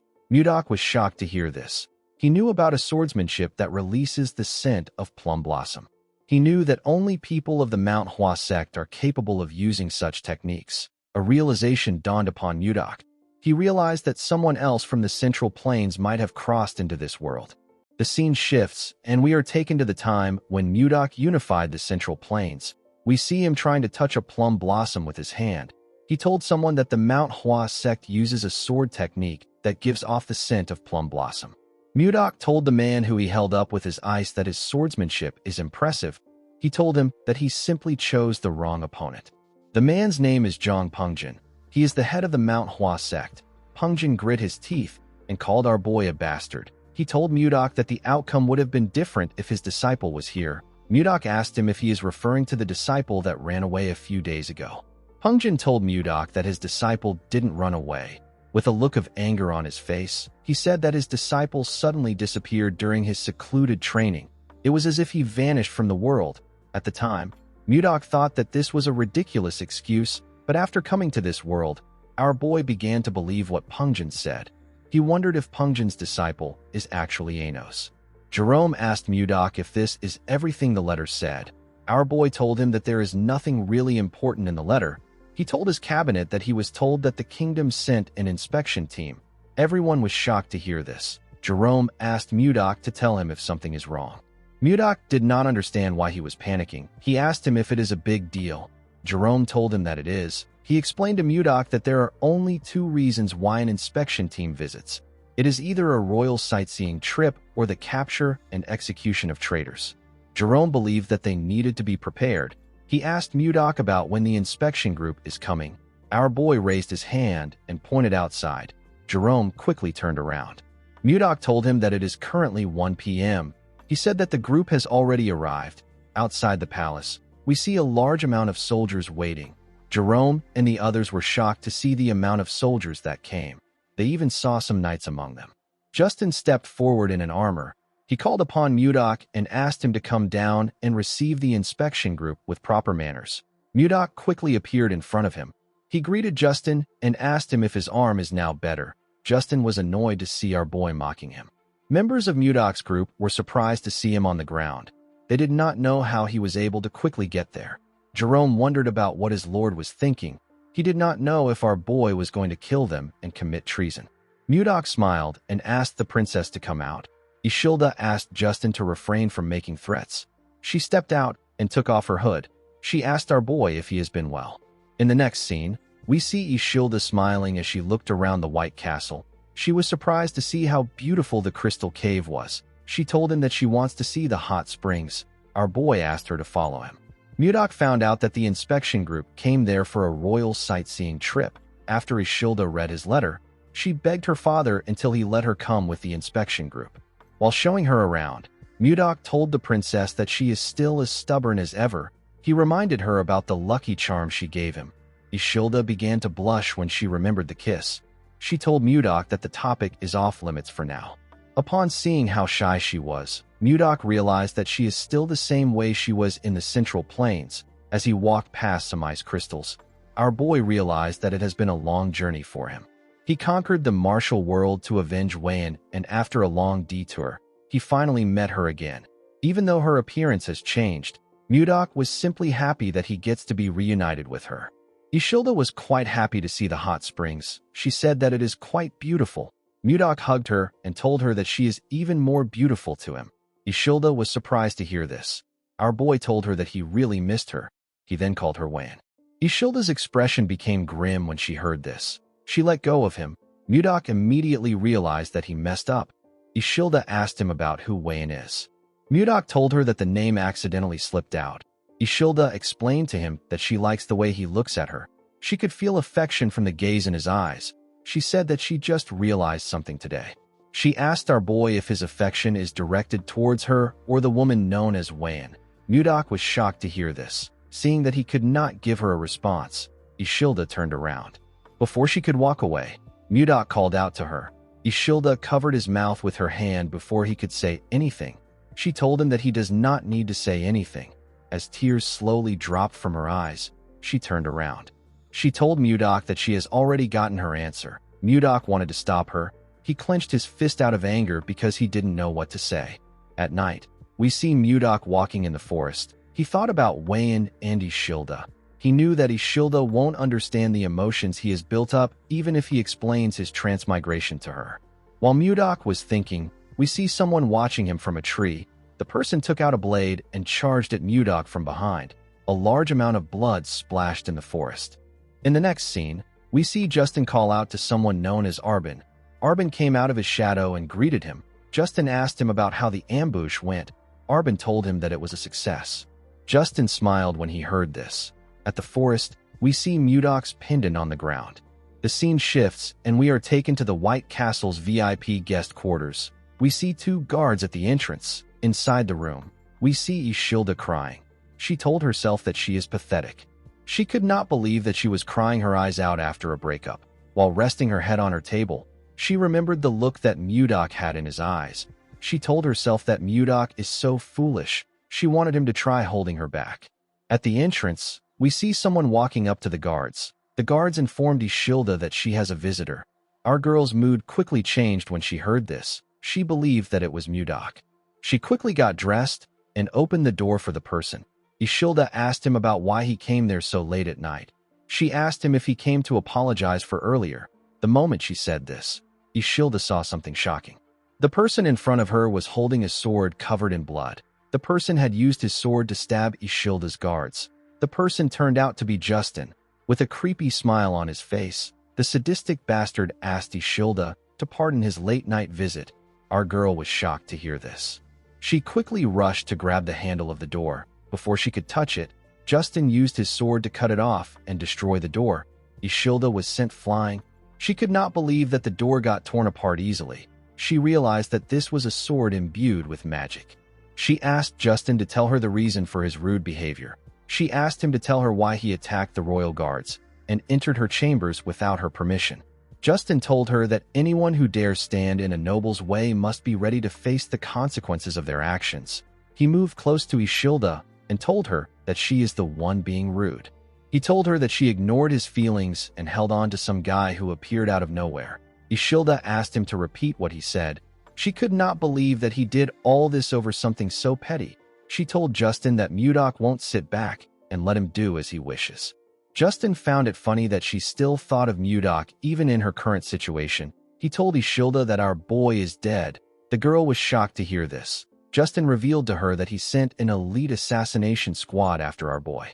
He told Ishilda that the ambush was successful. He said that she won't even find Mudok's corpse. He raised his hand when he said this. As his hand slowly got close to her, Ishilda called out to Mudok. Outside the castle, we see Mudok raise his hand and release his energy. His cold energy got released in the room. Justin was shocked to feel something moving his body. Ishilda was also shocked to see this. Our boy clenched his fist and used his energy to slam Justin's body on the wall. He dragged Justin out of the room. The boy immediately knew that it was Mudok that was doing this. He called him Baron Blizzard. Our boy threw Justin to the ground and ran into the room. He covered Ishilda with his jacket and asked her if she is okay. He gently smiled at her. Ishilda was quite happy to see him. She told him that she is fine. She asked him if he is okay. While they were talking, we see Justin's sword releasing a dark energy in the room. Our boy was able to sense this energy. He quickly raised his hand and used it to block the attack of the sword. He realized that the sword was being controlled with chi. The sword moved past him and went outside. We see someone grab the sword outside. Mudok pulled Ishilda up and called Justin a bastard. He saw the boy wearing an armor that released an ominous energy. Our boy realized that Justin has planned this entire thing thoroughly. The scene shifts, and we are taken to the past. We see Justin telling his father that he wants to take Mudok down. The armor he is wearing was in his father's room. Justin asked his father to lend him his personal assassination squad. He knew that the assassination squad was strong enough to kill anyone. Duke Icarus grabbed the sword which was on the armor. He told his son that his personal assassination squad won't be enough. The armor disappeared and went into the sword when he said this. The Duke told his son that he will need to prepare thoroughly if he wants to kill Mudok. The scene shifts, and we are taken back to the present. We see Justin holding the magic sword that moved freely with the user's mana and creates a magic armor. Justin swung his sword and released a huge attack at Mudok. Our boy quickly pushed Ishilda away to protect her. The attack destroyed the building. Justin believed that he could defeat a grand sword master with this sword. He laughed like a madman when he saw the damage he caused with his attack. He called Mudok a bastard and asked him if things are different from last time. He said that it is good that the assassins failed. When the dust cleared up, we see Mudok's arms covered with bruises. He put his hands down. Justin said that he wants to rip our boy apart with his own hands. Ishilda told Mudok that he is bleeding from his arm. Our boy asked her to stay back. He told her that she needs to stay in a secure place. Ishilda knew that he was right. She asked him if he will come back. Mudok turned around and gently smiled at her. He asked her to hide well and stay put. The moment he said this, he jumped down. He told Justin that he looks different from last time. The boy laughed when he heard this. His helmet slowly covered his face as he laughed. Mudok told him that he doesn't still see any reason in him. Justin raised his sword and asked our boy not to give him more of his useless lectures. Immediately he said this. He threw his sword at our boy.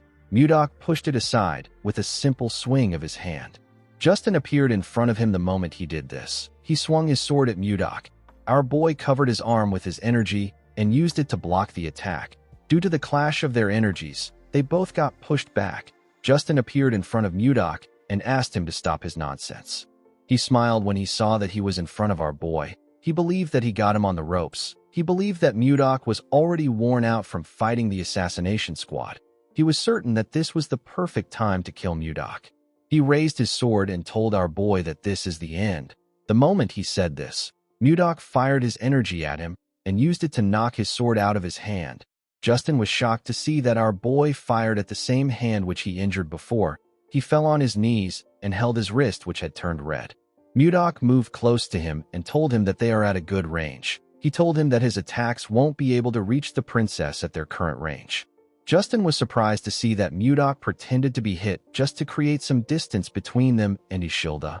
Our boy explained to him that a cornered rat will bite a cat if it is desperate. He told him that a rat bastard like him could harm Ishilda. Justin grit his teeth out of anger when he heard this. He stood up and quickly put the armor together. He told Mudok that he has underestimated him. Immediately he said this.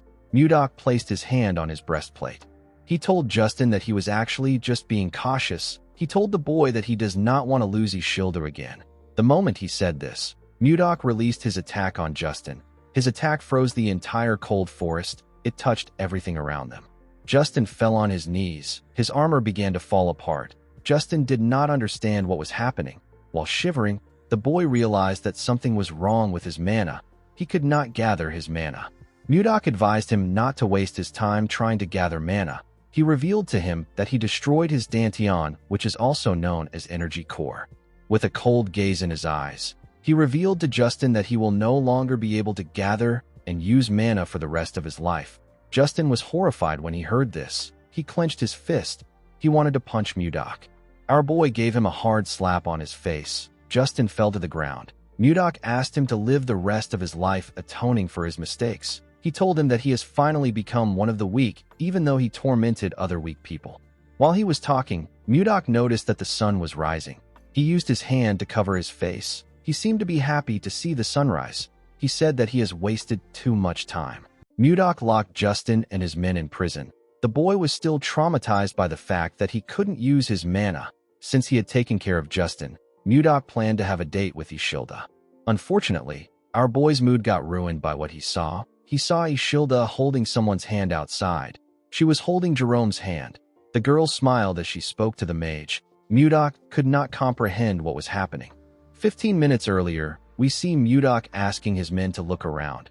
He said that something will be around there. He asked them to find it. He announced that the person who finds it will get a big reward. Jerome asked his master if he lost his pendant when he was ambushed by an assassin. Mudok told him that he is correct. Jerome revealed to him that he looked into the assassins. He said that they are actually quite skilled. He asked Mudok about how he was able to come out unharmed after he was attacked by them. Our boy could not believe that Jerome called the weak losers skilled. He said that the assassins only knew how to move silently. They were just a bunch of weaklings to Mudok. Our boy said that he wouldn't have even noticed them if he was in a good shape. Jerome told him that he is amazing. While he was talking, someone walked up to them. The person told Mudok that he lost the pendant because of her. Jerome used his hood to cover his head when he heard the person's voice. Our boy turned around when he heard her voice. The person turned out to be Ishilda. The princess had a maid with her. Jerome seemed to be quite nervous to see the princess. With tears in her eyes, Ishilda told Mudok that he could have found the pendant if he searched for it when he lost it. Mudok told the princess that this is not true. He pointed to Jerome and told him that they should blame Justin for this. Ishilda was surprised to see Jerome. She moved close to him and grabbed his hand. She asked him if he is Count Jerome Karyuin. Ishilda did not know why the count was there. She told him that she heard he was missing. Jerome simply smiled nervously when he heard this. Mudok was annoyed to see Ishilda holding Jerome's hand. The mage quickly let go of Ishilda. He told her that this kind of enthusiastic welcome is a bit troubling for him. The moment he said this, Mudok placed his hand on his shoulder. The mage became scared. With a creepy smile on his face, our boy told Jerome that he seems pretty close to the princess. Jerome told him that this is not true. Mudok said that they look quite close. Ishilda's maid told her that she needs to clear up this misunderstanding. Ishilda did not really know why anyone would misunderstand her. While Mudok was choking the count, Ishilda revealed to him that Jerome was the person she respected most. She said that the count is an amazing person. According to the princess, Jerome is a true noble who cares for the people. She said that she felt bad that he got exiled to a barren place. She was quite sad when she found out that he went missing. Mudok asked him about why he never spoke about this. Jerome told him that no one goes around bragging about their own good deeds. Mudok asked the princess about why she spoke about Jerome in the past tense. The princess said that things are different now that she knows him. She blushed when she said this. Our boy also blushed. Before he could say anything, Ishilda turned around and ran. She said that she will help him look for the pendant on this side. Her maid quickly ran after her.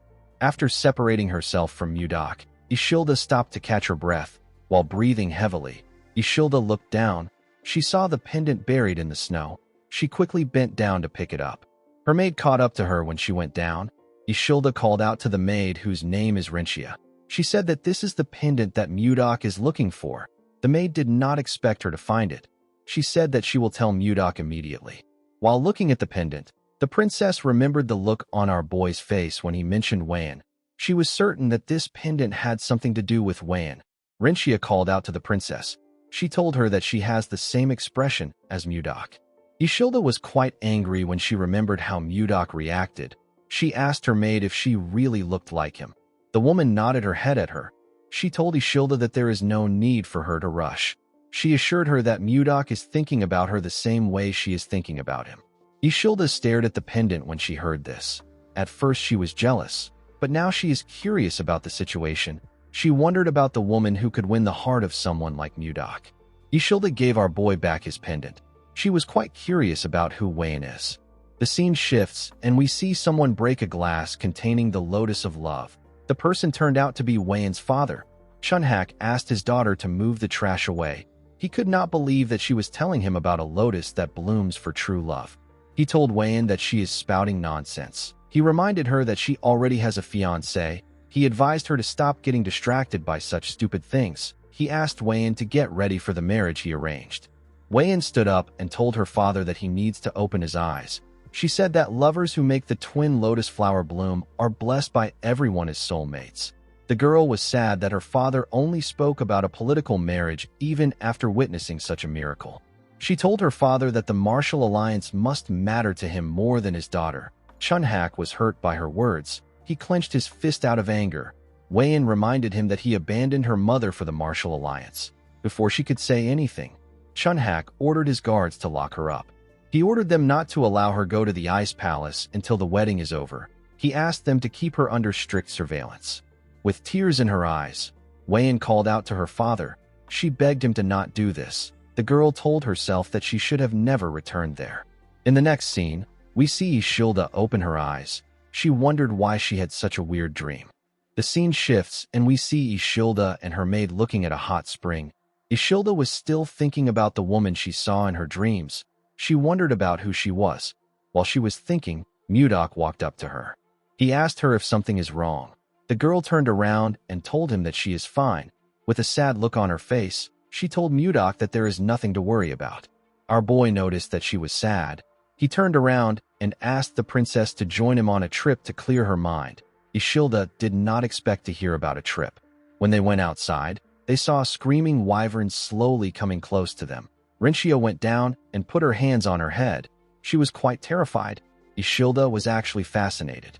She did not expect to see ice wyverns. She was quite excited. She said that she has never seen ice wyverns that were tamed. Mudok explained to her that the wyverns have been trained since they were little. He assured her that the wyverns are very friendly. He asked her not to fear them. The moment he said this, he saw some people walking towards them. It was Jerome and Jake. Jerome was carrying a suitcase. He told his master that departure preparations are complete. Mudok asked him if he also prepared something. Jerome said that he did. Immediately he said this. Something jumped out and landed on the ground. Rinchia screamed when she saw the thing. Jerome apologized to her for scaring her. He introduced her to a smaller version of Kondal. He told her that he is a Yeti. Ishilda was shocked to hear that she was looking at a Yeti. She recalled that the Yetis are a legendary tribe said to live in the snowy fields. The princess quickly picked the Yeti up. She said that she never imagined Yetis to be a small and cute race. With a nervous look on his face, Jerome told the princess that he is glad she likes him. Our boy gave him a thumbs up. Before seeing Ishilda, Mudok told Jerome that the princess will be startled if she sees Kondal. He asked the mage to shrink him with magic. Jerome told his master that magic isn't almighty. He said that he will still do it. Ishilda placed Kondal on her head and pressed his fluffy fur. She smiled brightly as she touched the Yeti. Mudok was happy to see her smiling. He told the princess that they need to go now. He called out to a wyvern called Lilith. The wyvern bowed her head to him. Mudok got on her and stretched his hand out to Ishilda. He asked her to take his hand. Ishilda blushed when she heard this. She raised her hand and grabbed Mudok's hand. Our boy helped her sit on the wyvern. After the princess sat down comfortably, Mudok tapped Lilith's rope. The wyvern began to flap its wings when this happened. Everyone and their wyverns went into the air. Jerome and Jake flew behind our boy and Ishilda. The princess was quite scared to be in the sky. She closed her eyes and held on to the saddle. This was her first time coming up in the sky. She told herself that she will be okay since she is with Mudok. With a smile on his face, our boy asked the princess if she will like to look ahead. Ishilda carefully opened her eyes. She was shocked to see what was in front of her. It was a beautiful sunset. Ishilda could not believe her eyes. Mudok asked her if she is feeling a bit better now. Ishilda did not expect to hear this. She smiled when she realized that our boy has been worried about her all along. She told Mudok that she feels better thanks to him.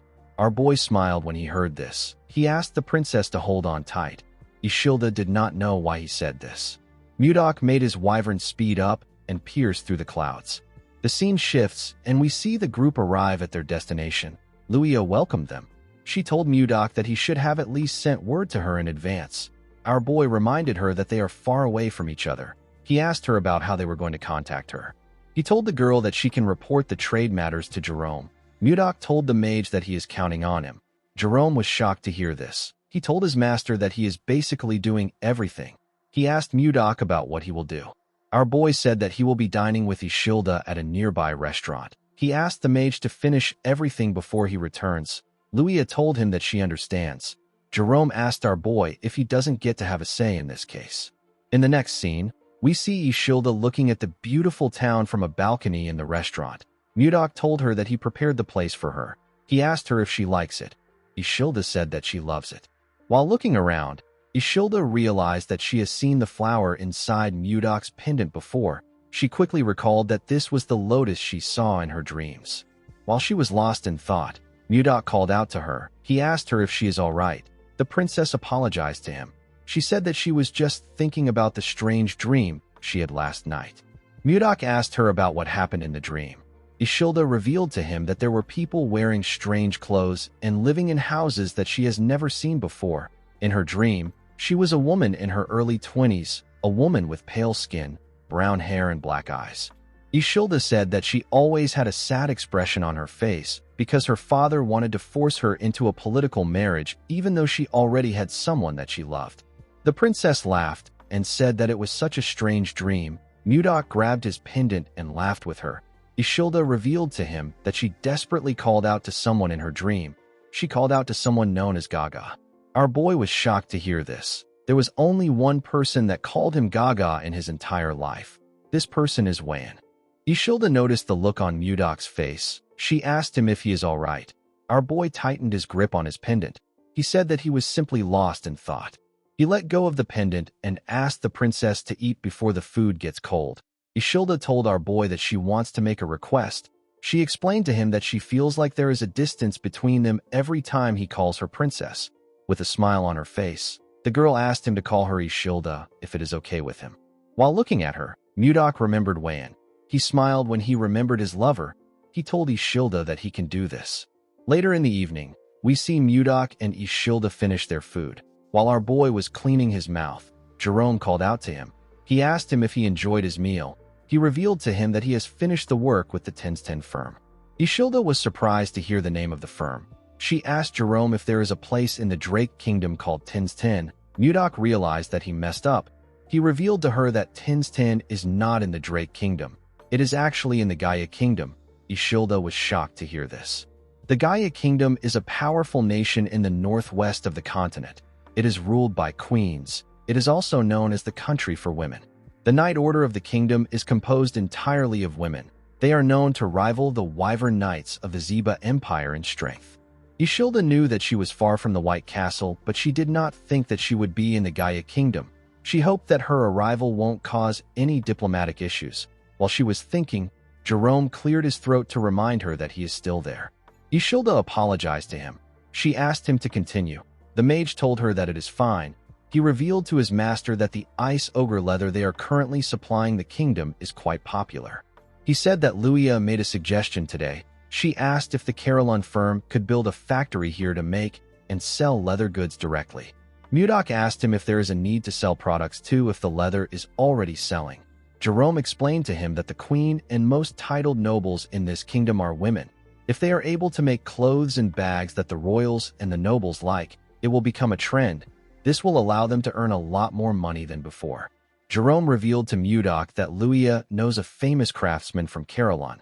The girl said that they can start immediately if they get Mudok's approval. Our boy was happy to hear this. He realized that he made the right decision by making Luia in charge of the firm.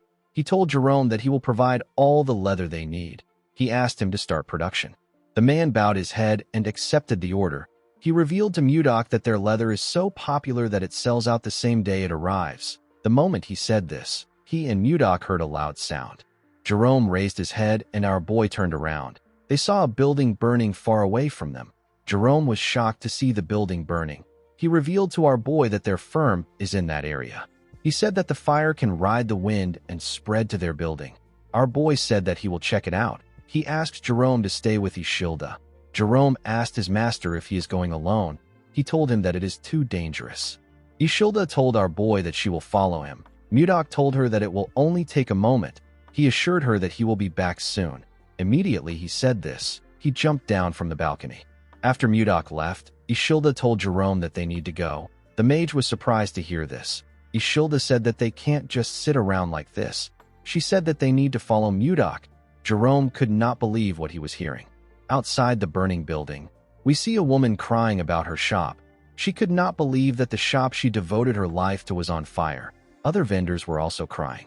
When our boy arrived there, he was surprised to see the scale of the fire. It was much bigger than he thought. While he was looking at the building, someone called out to him. When Mudok turned around, he saw Ishilda and Jerome. The girl apologized to him for following him. She said that she couldn't just sit around and wait. She said that she was very worried. Mudok couldn't scold her for this because he would also make the same choice if the roles were reversed. While he was looking at the princess, he heard someone call for help. He quickly turned to the burning building. Ishilda did not know why Mudok was looking at the building. She called out to him. Mudok jumped before she could say anything.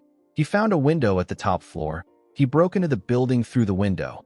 The moment he landed inside, he used his ice-white divine palm to freeze the ground and reduce the heat. The ice clashed with fire and released a large amount of cold air. Mudok used his hand to cover his head. When he looked down, he saw something shocking. He saw a woman lying on the ground. He quickly checked her pulse to see if she was still alive. Fortunately, she was still breathing. Mudok picked her up and placed her on his shoulder. He believed that the woman was exceptionally lucky to survive in a massive fire like this. Before he could leave the building, the wood holding the ceiling collapsed. Before the wood could touch our boy, he released his energy and froze everything around him. He didn't just freeze the top floor, he froze the entire building with his chi. Jerome was shocked to see the precise control and scale of his master's power. He was certain that this level of magic is at the 9th circle. While he was looking at the top floor, someone walked out of the building. Ishilda was quite happy to see the person. The person turned out to be Mudok. Our boy froze the ground with each step he took.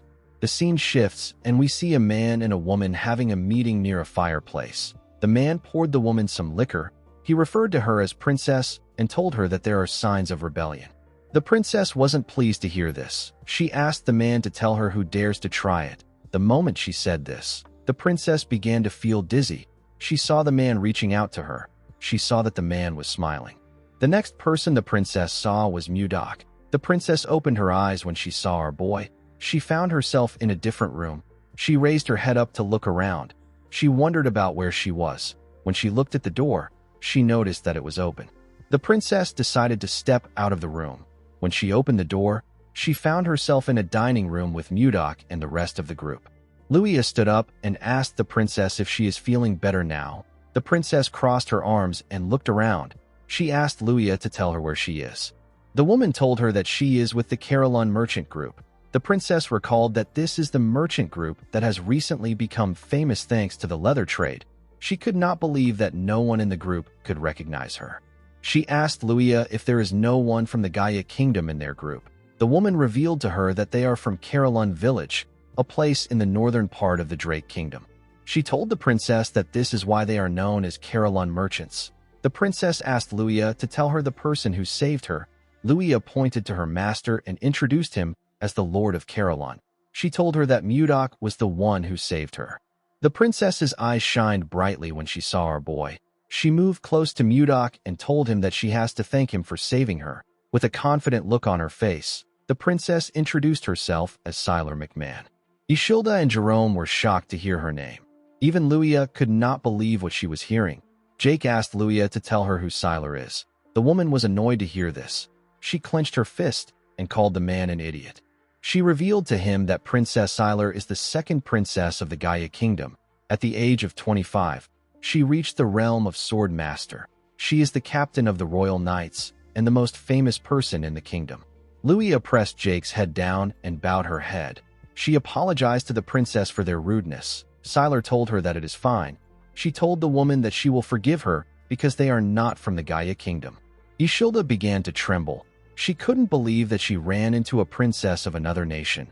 She knew that she might cause an international issue if Siler finds out who she is. Mudok noticed that Ishilda was shaking. Siler told our boy that she will personally reward him for saving her life. She asked him to follow her to the castle when they are done eating. Mudok declined her offer. He told her that he has to return to his country. Siler was shocked to hear this. Luia became scared when she heard her master's response. She knew that it was extremely rude to reject a reward from the royal family in this kingdom. She decided to change the topic. She moved close to the princess and told her that her lord is quite nervous in front of her. She asked the princess to tell her how she ended up in the burning building. Siler realized that she was left there by Baron Dayton. She couldn't believe that the Baron betrayed her and tried to assassinate her even after she took great care of him. Siler told Luia that it is nothing serious. She said that a pathetic man with no confidence tried to assassinate her with poison. Luia was shocked to hear what she said. The princess revealed to her that the assassins set the building on fire to make sure that no evidence is left behind. She turned to Mudok and told him that she must repay him for saving her life. She asked him to tell her what he wants. Before Mudok could say anything, Siler's stomach growled loudly. The princess was quite embarrassed to see this. Our boy told her that what she wants is the food in front of her. Siler was annoyed to hear this. She called him an insolent bastard. She asked Mudok if he is mocking her. Our boy explained to her that she must be hungry since she hasn't eaten since yesterday. He asked her to sit down and eat. The princess ate the steak in front of her in anger. She was annoyed that our boy rejected her offer. She told herself that she would have sent him to prison if he wasn't her benefactor. While eating, she saw a sword in the room. She asked the group about who owns the sword. Mudok revealed to her that he is the owner. Siler wondered if our boy is a noble who used to be a knight. As the captain of the Royal Knights, the woman was curious about Mudok's swordsmanship skills. She referred to our boy as Baron and asked him to spar with her after the meal. Everyone was shocked to hear this. Mudok declined her request. He told her that he does not spar with those weaker than him. Siler was annoyed to hear this. She couldn't believe that Mudok was saying this to her face. She released her energy and held her cutleries tightly.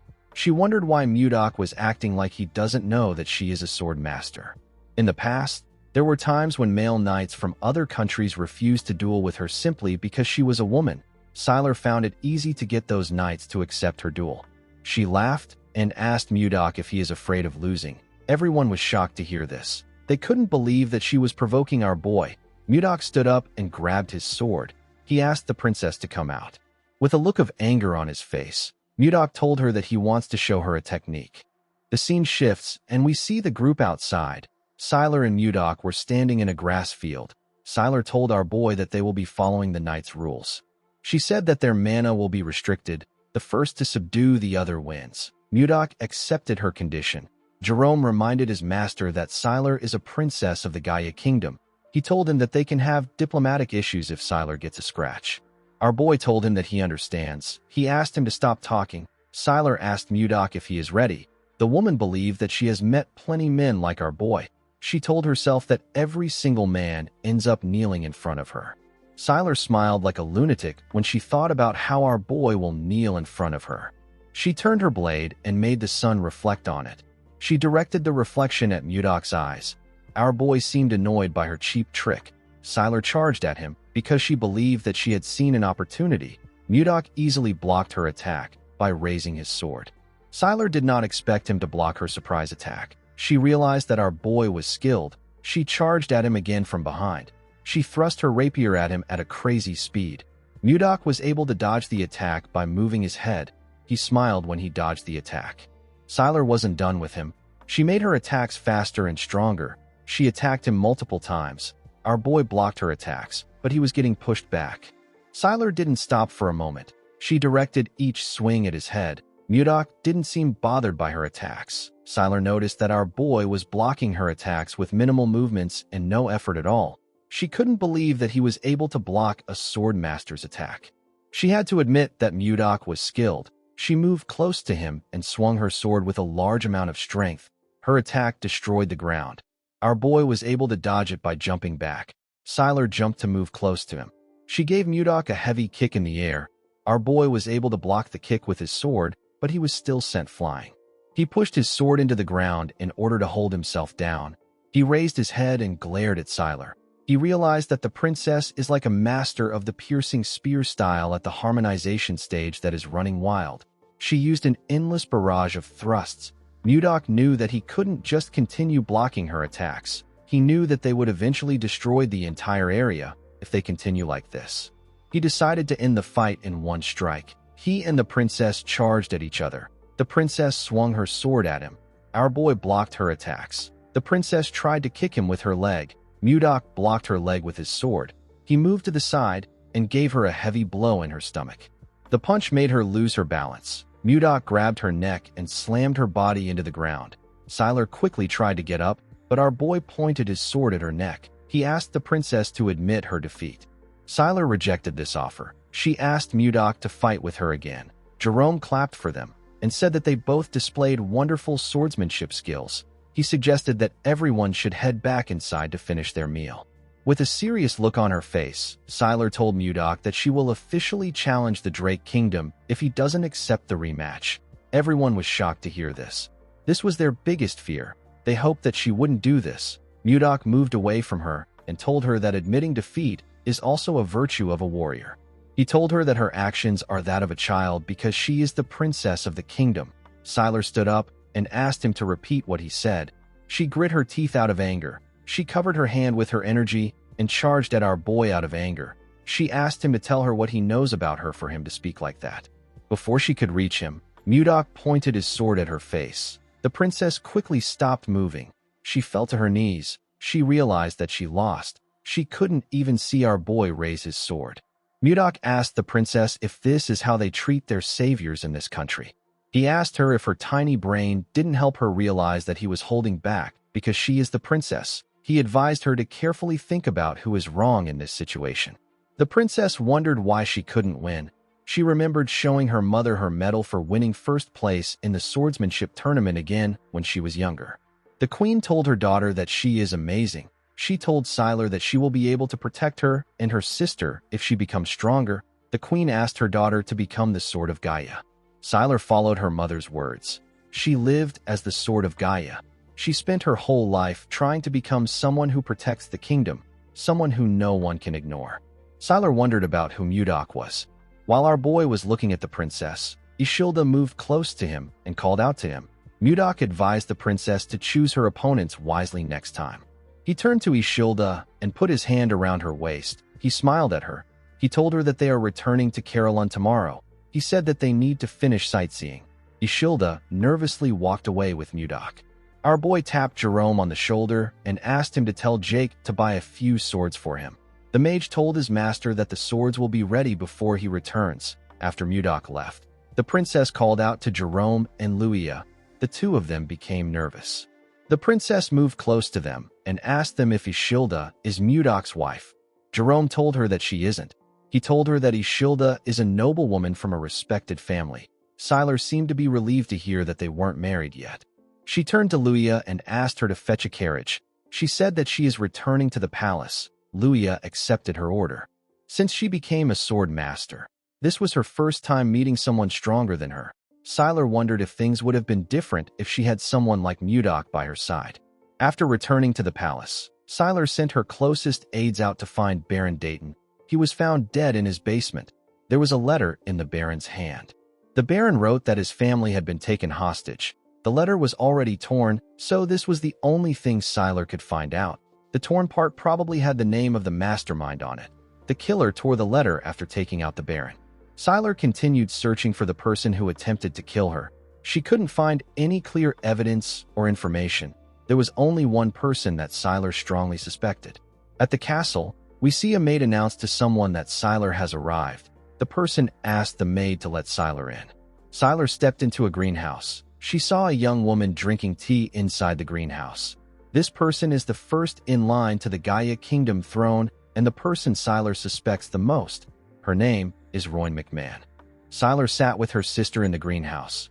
Rowan seemed shocked to find out that Baron Dayton tried to kill her sister.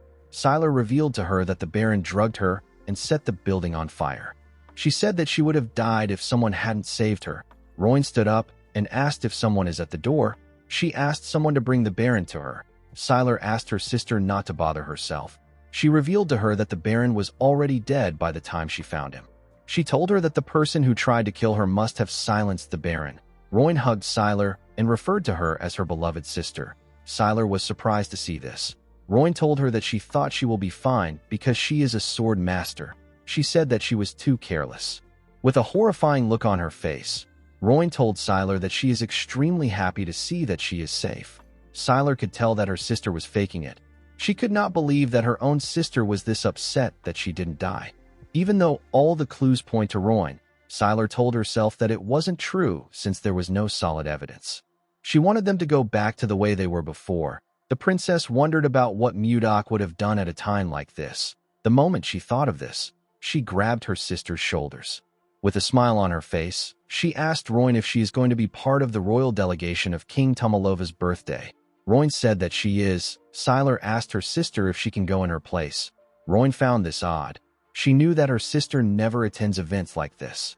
She quickly got an idea. She asked her sister if the man that saved her is from the Drake Kingdom. Sylar blushed when she heard this. Rowan asked her sister if she wants to see him again. Sylar stood up and told her sister that it is nothing like that. Rowan smiled when she saw how her sister reacted. 3 days have passed since Mudok returned from Tens 10. After Justin's attack, assets like the Wyverns and the Glacial Flower were deemed at risk of being discovered by the enemy. Due to this, official exchanges and public activities were moved to the previous castle they used before they found the White Castle. While looking at his clothes, Mudok realized that today is the day that Ishilda is leaving. While thinking, Mudok remembered Jerome telling him that they need to strengthen their forces in case Sylar attacks them. Our boy stepped out of his office. He was relieved to see that everywhere was quiet today. The moment he closed his door, we see Jerome appear out of nowhere. Condal was on his head. The mage moved close to his master and told him that Sylar will be attacking them soon. He told Mudok that they must execute their military reinforcement strategy immediately. The moment he said this, someone said that she is also a little worried. The person turned out to be Ishilda. The princess told Mudok that Sylar is a princess of the Gaia Kingdom. She said that she is worried that this issue could escalate into a diplomatic issue. Mudok understood everyone's concern, but he was not really worried. In the Central Plains, especially during his time with the Murim Alliance, our boy often saw the proud gaze of a true martial artist. He knew that someone like Sylar won't carelessly reveal this matter to anyone else. Mudok asked Ishilda not to worry too much. He explained to her that he was the one who was right. He assured her that Sylar understood his intentions. He put his hand into his clothes and took out a box. He asked Ishilda to contact him if anything happens to her. He opened the box and showed her what was in it. The princess was shocked to see what was inside. Mudok revealed to her that she is looking at a communication stone that is made from a mana stone. He explained to her that it allows a person to communicate over long distances without a mage. He told her that it can even work from the capital of the kingdom. Ishilda was surprised to hear this. Mudok asked her to contact him anytime. At the entrance of the White Castle, we see Ishilda and Mudok talking. The maid who was standing next to the carriage told the princess that it is time for them to depart. Mudok moved close to the princess and gently whispered that communication stones are not known in the world yet. He advised her to only use it when she is alone to avoid exposure. He told her that Jake will follow them from the sky to watch over them and Justin. Ishilda smiled when she heard this. She could feel what Mudok felt for her from his actions and words. She moved close to her carriage and turned around. With a smile on her face, Ishilda thanked Mudok. Our boy watched the carriage as it rode off. He realized that his current status is too low. There was a vast difference between him and the princess. It was like heaven and earth. To become a man worthy of her, Mudok needed to raise his status. Our boy said that it is time for him to visit a certain place.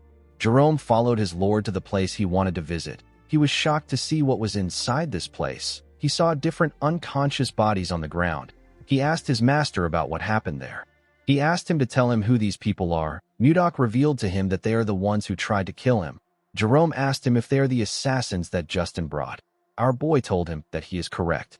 Mudok and Jerome walked past the assassins lying on the ground. The mage asked his master if Justin knows about them.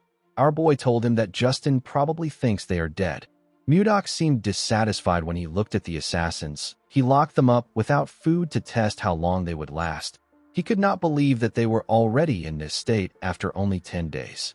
Compared to the assassins in the Central Plains, these people lack skills and survival abilities. While thinking, our boy saw something. He saw two assassins who he considered decent. He ordered Jerome to bring food for them with Shuart. The mage accepted his order. Mudok let out a sigh when he realized that it is going to take a while to make these guys useful. In the next scene, we see the assassins shoving food down their throats. Shuart advised them to slow down. Jerome decided to question his lord. He asked him about why he kept these people alive. Our boy revealed to him that he plans on raising them as his own assassination squad. The mage was surprised to hear this. He asked his master to tell him why he would need an assassination squad. The moment he said this, Jerome became worried. He wondered if his master wants to send assassins to the Gaia Kingdom before they attack, or if he wants an Ice Wyvern unit and an assassination squad to start a rebellion. The mage did not know what his master was thinking. Guys, we have come to the end of our video. If you guys want more of this recap, let me know in the comments section. Don't forget to like and smash that subscribe button for more recaps. See you guys later.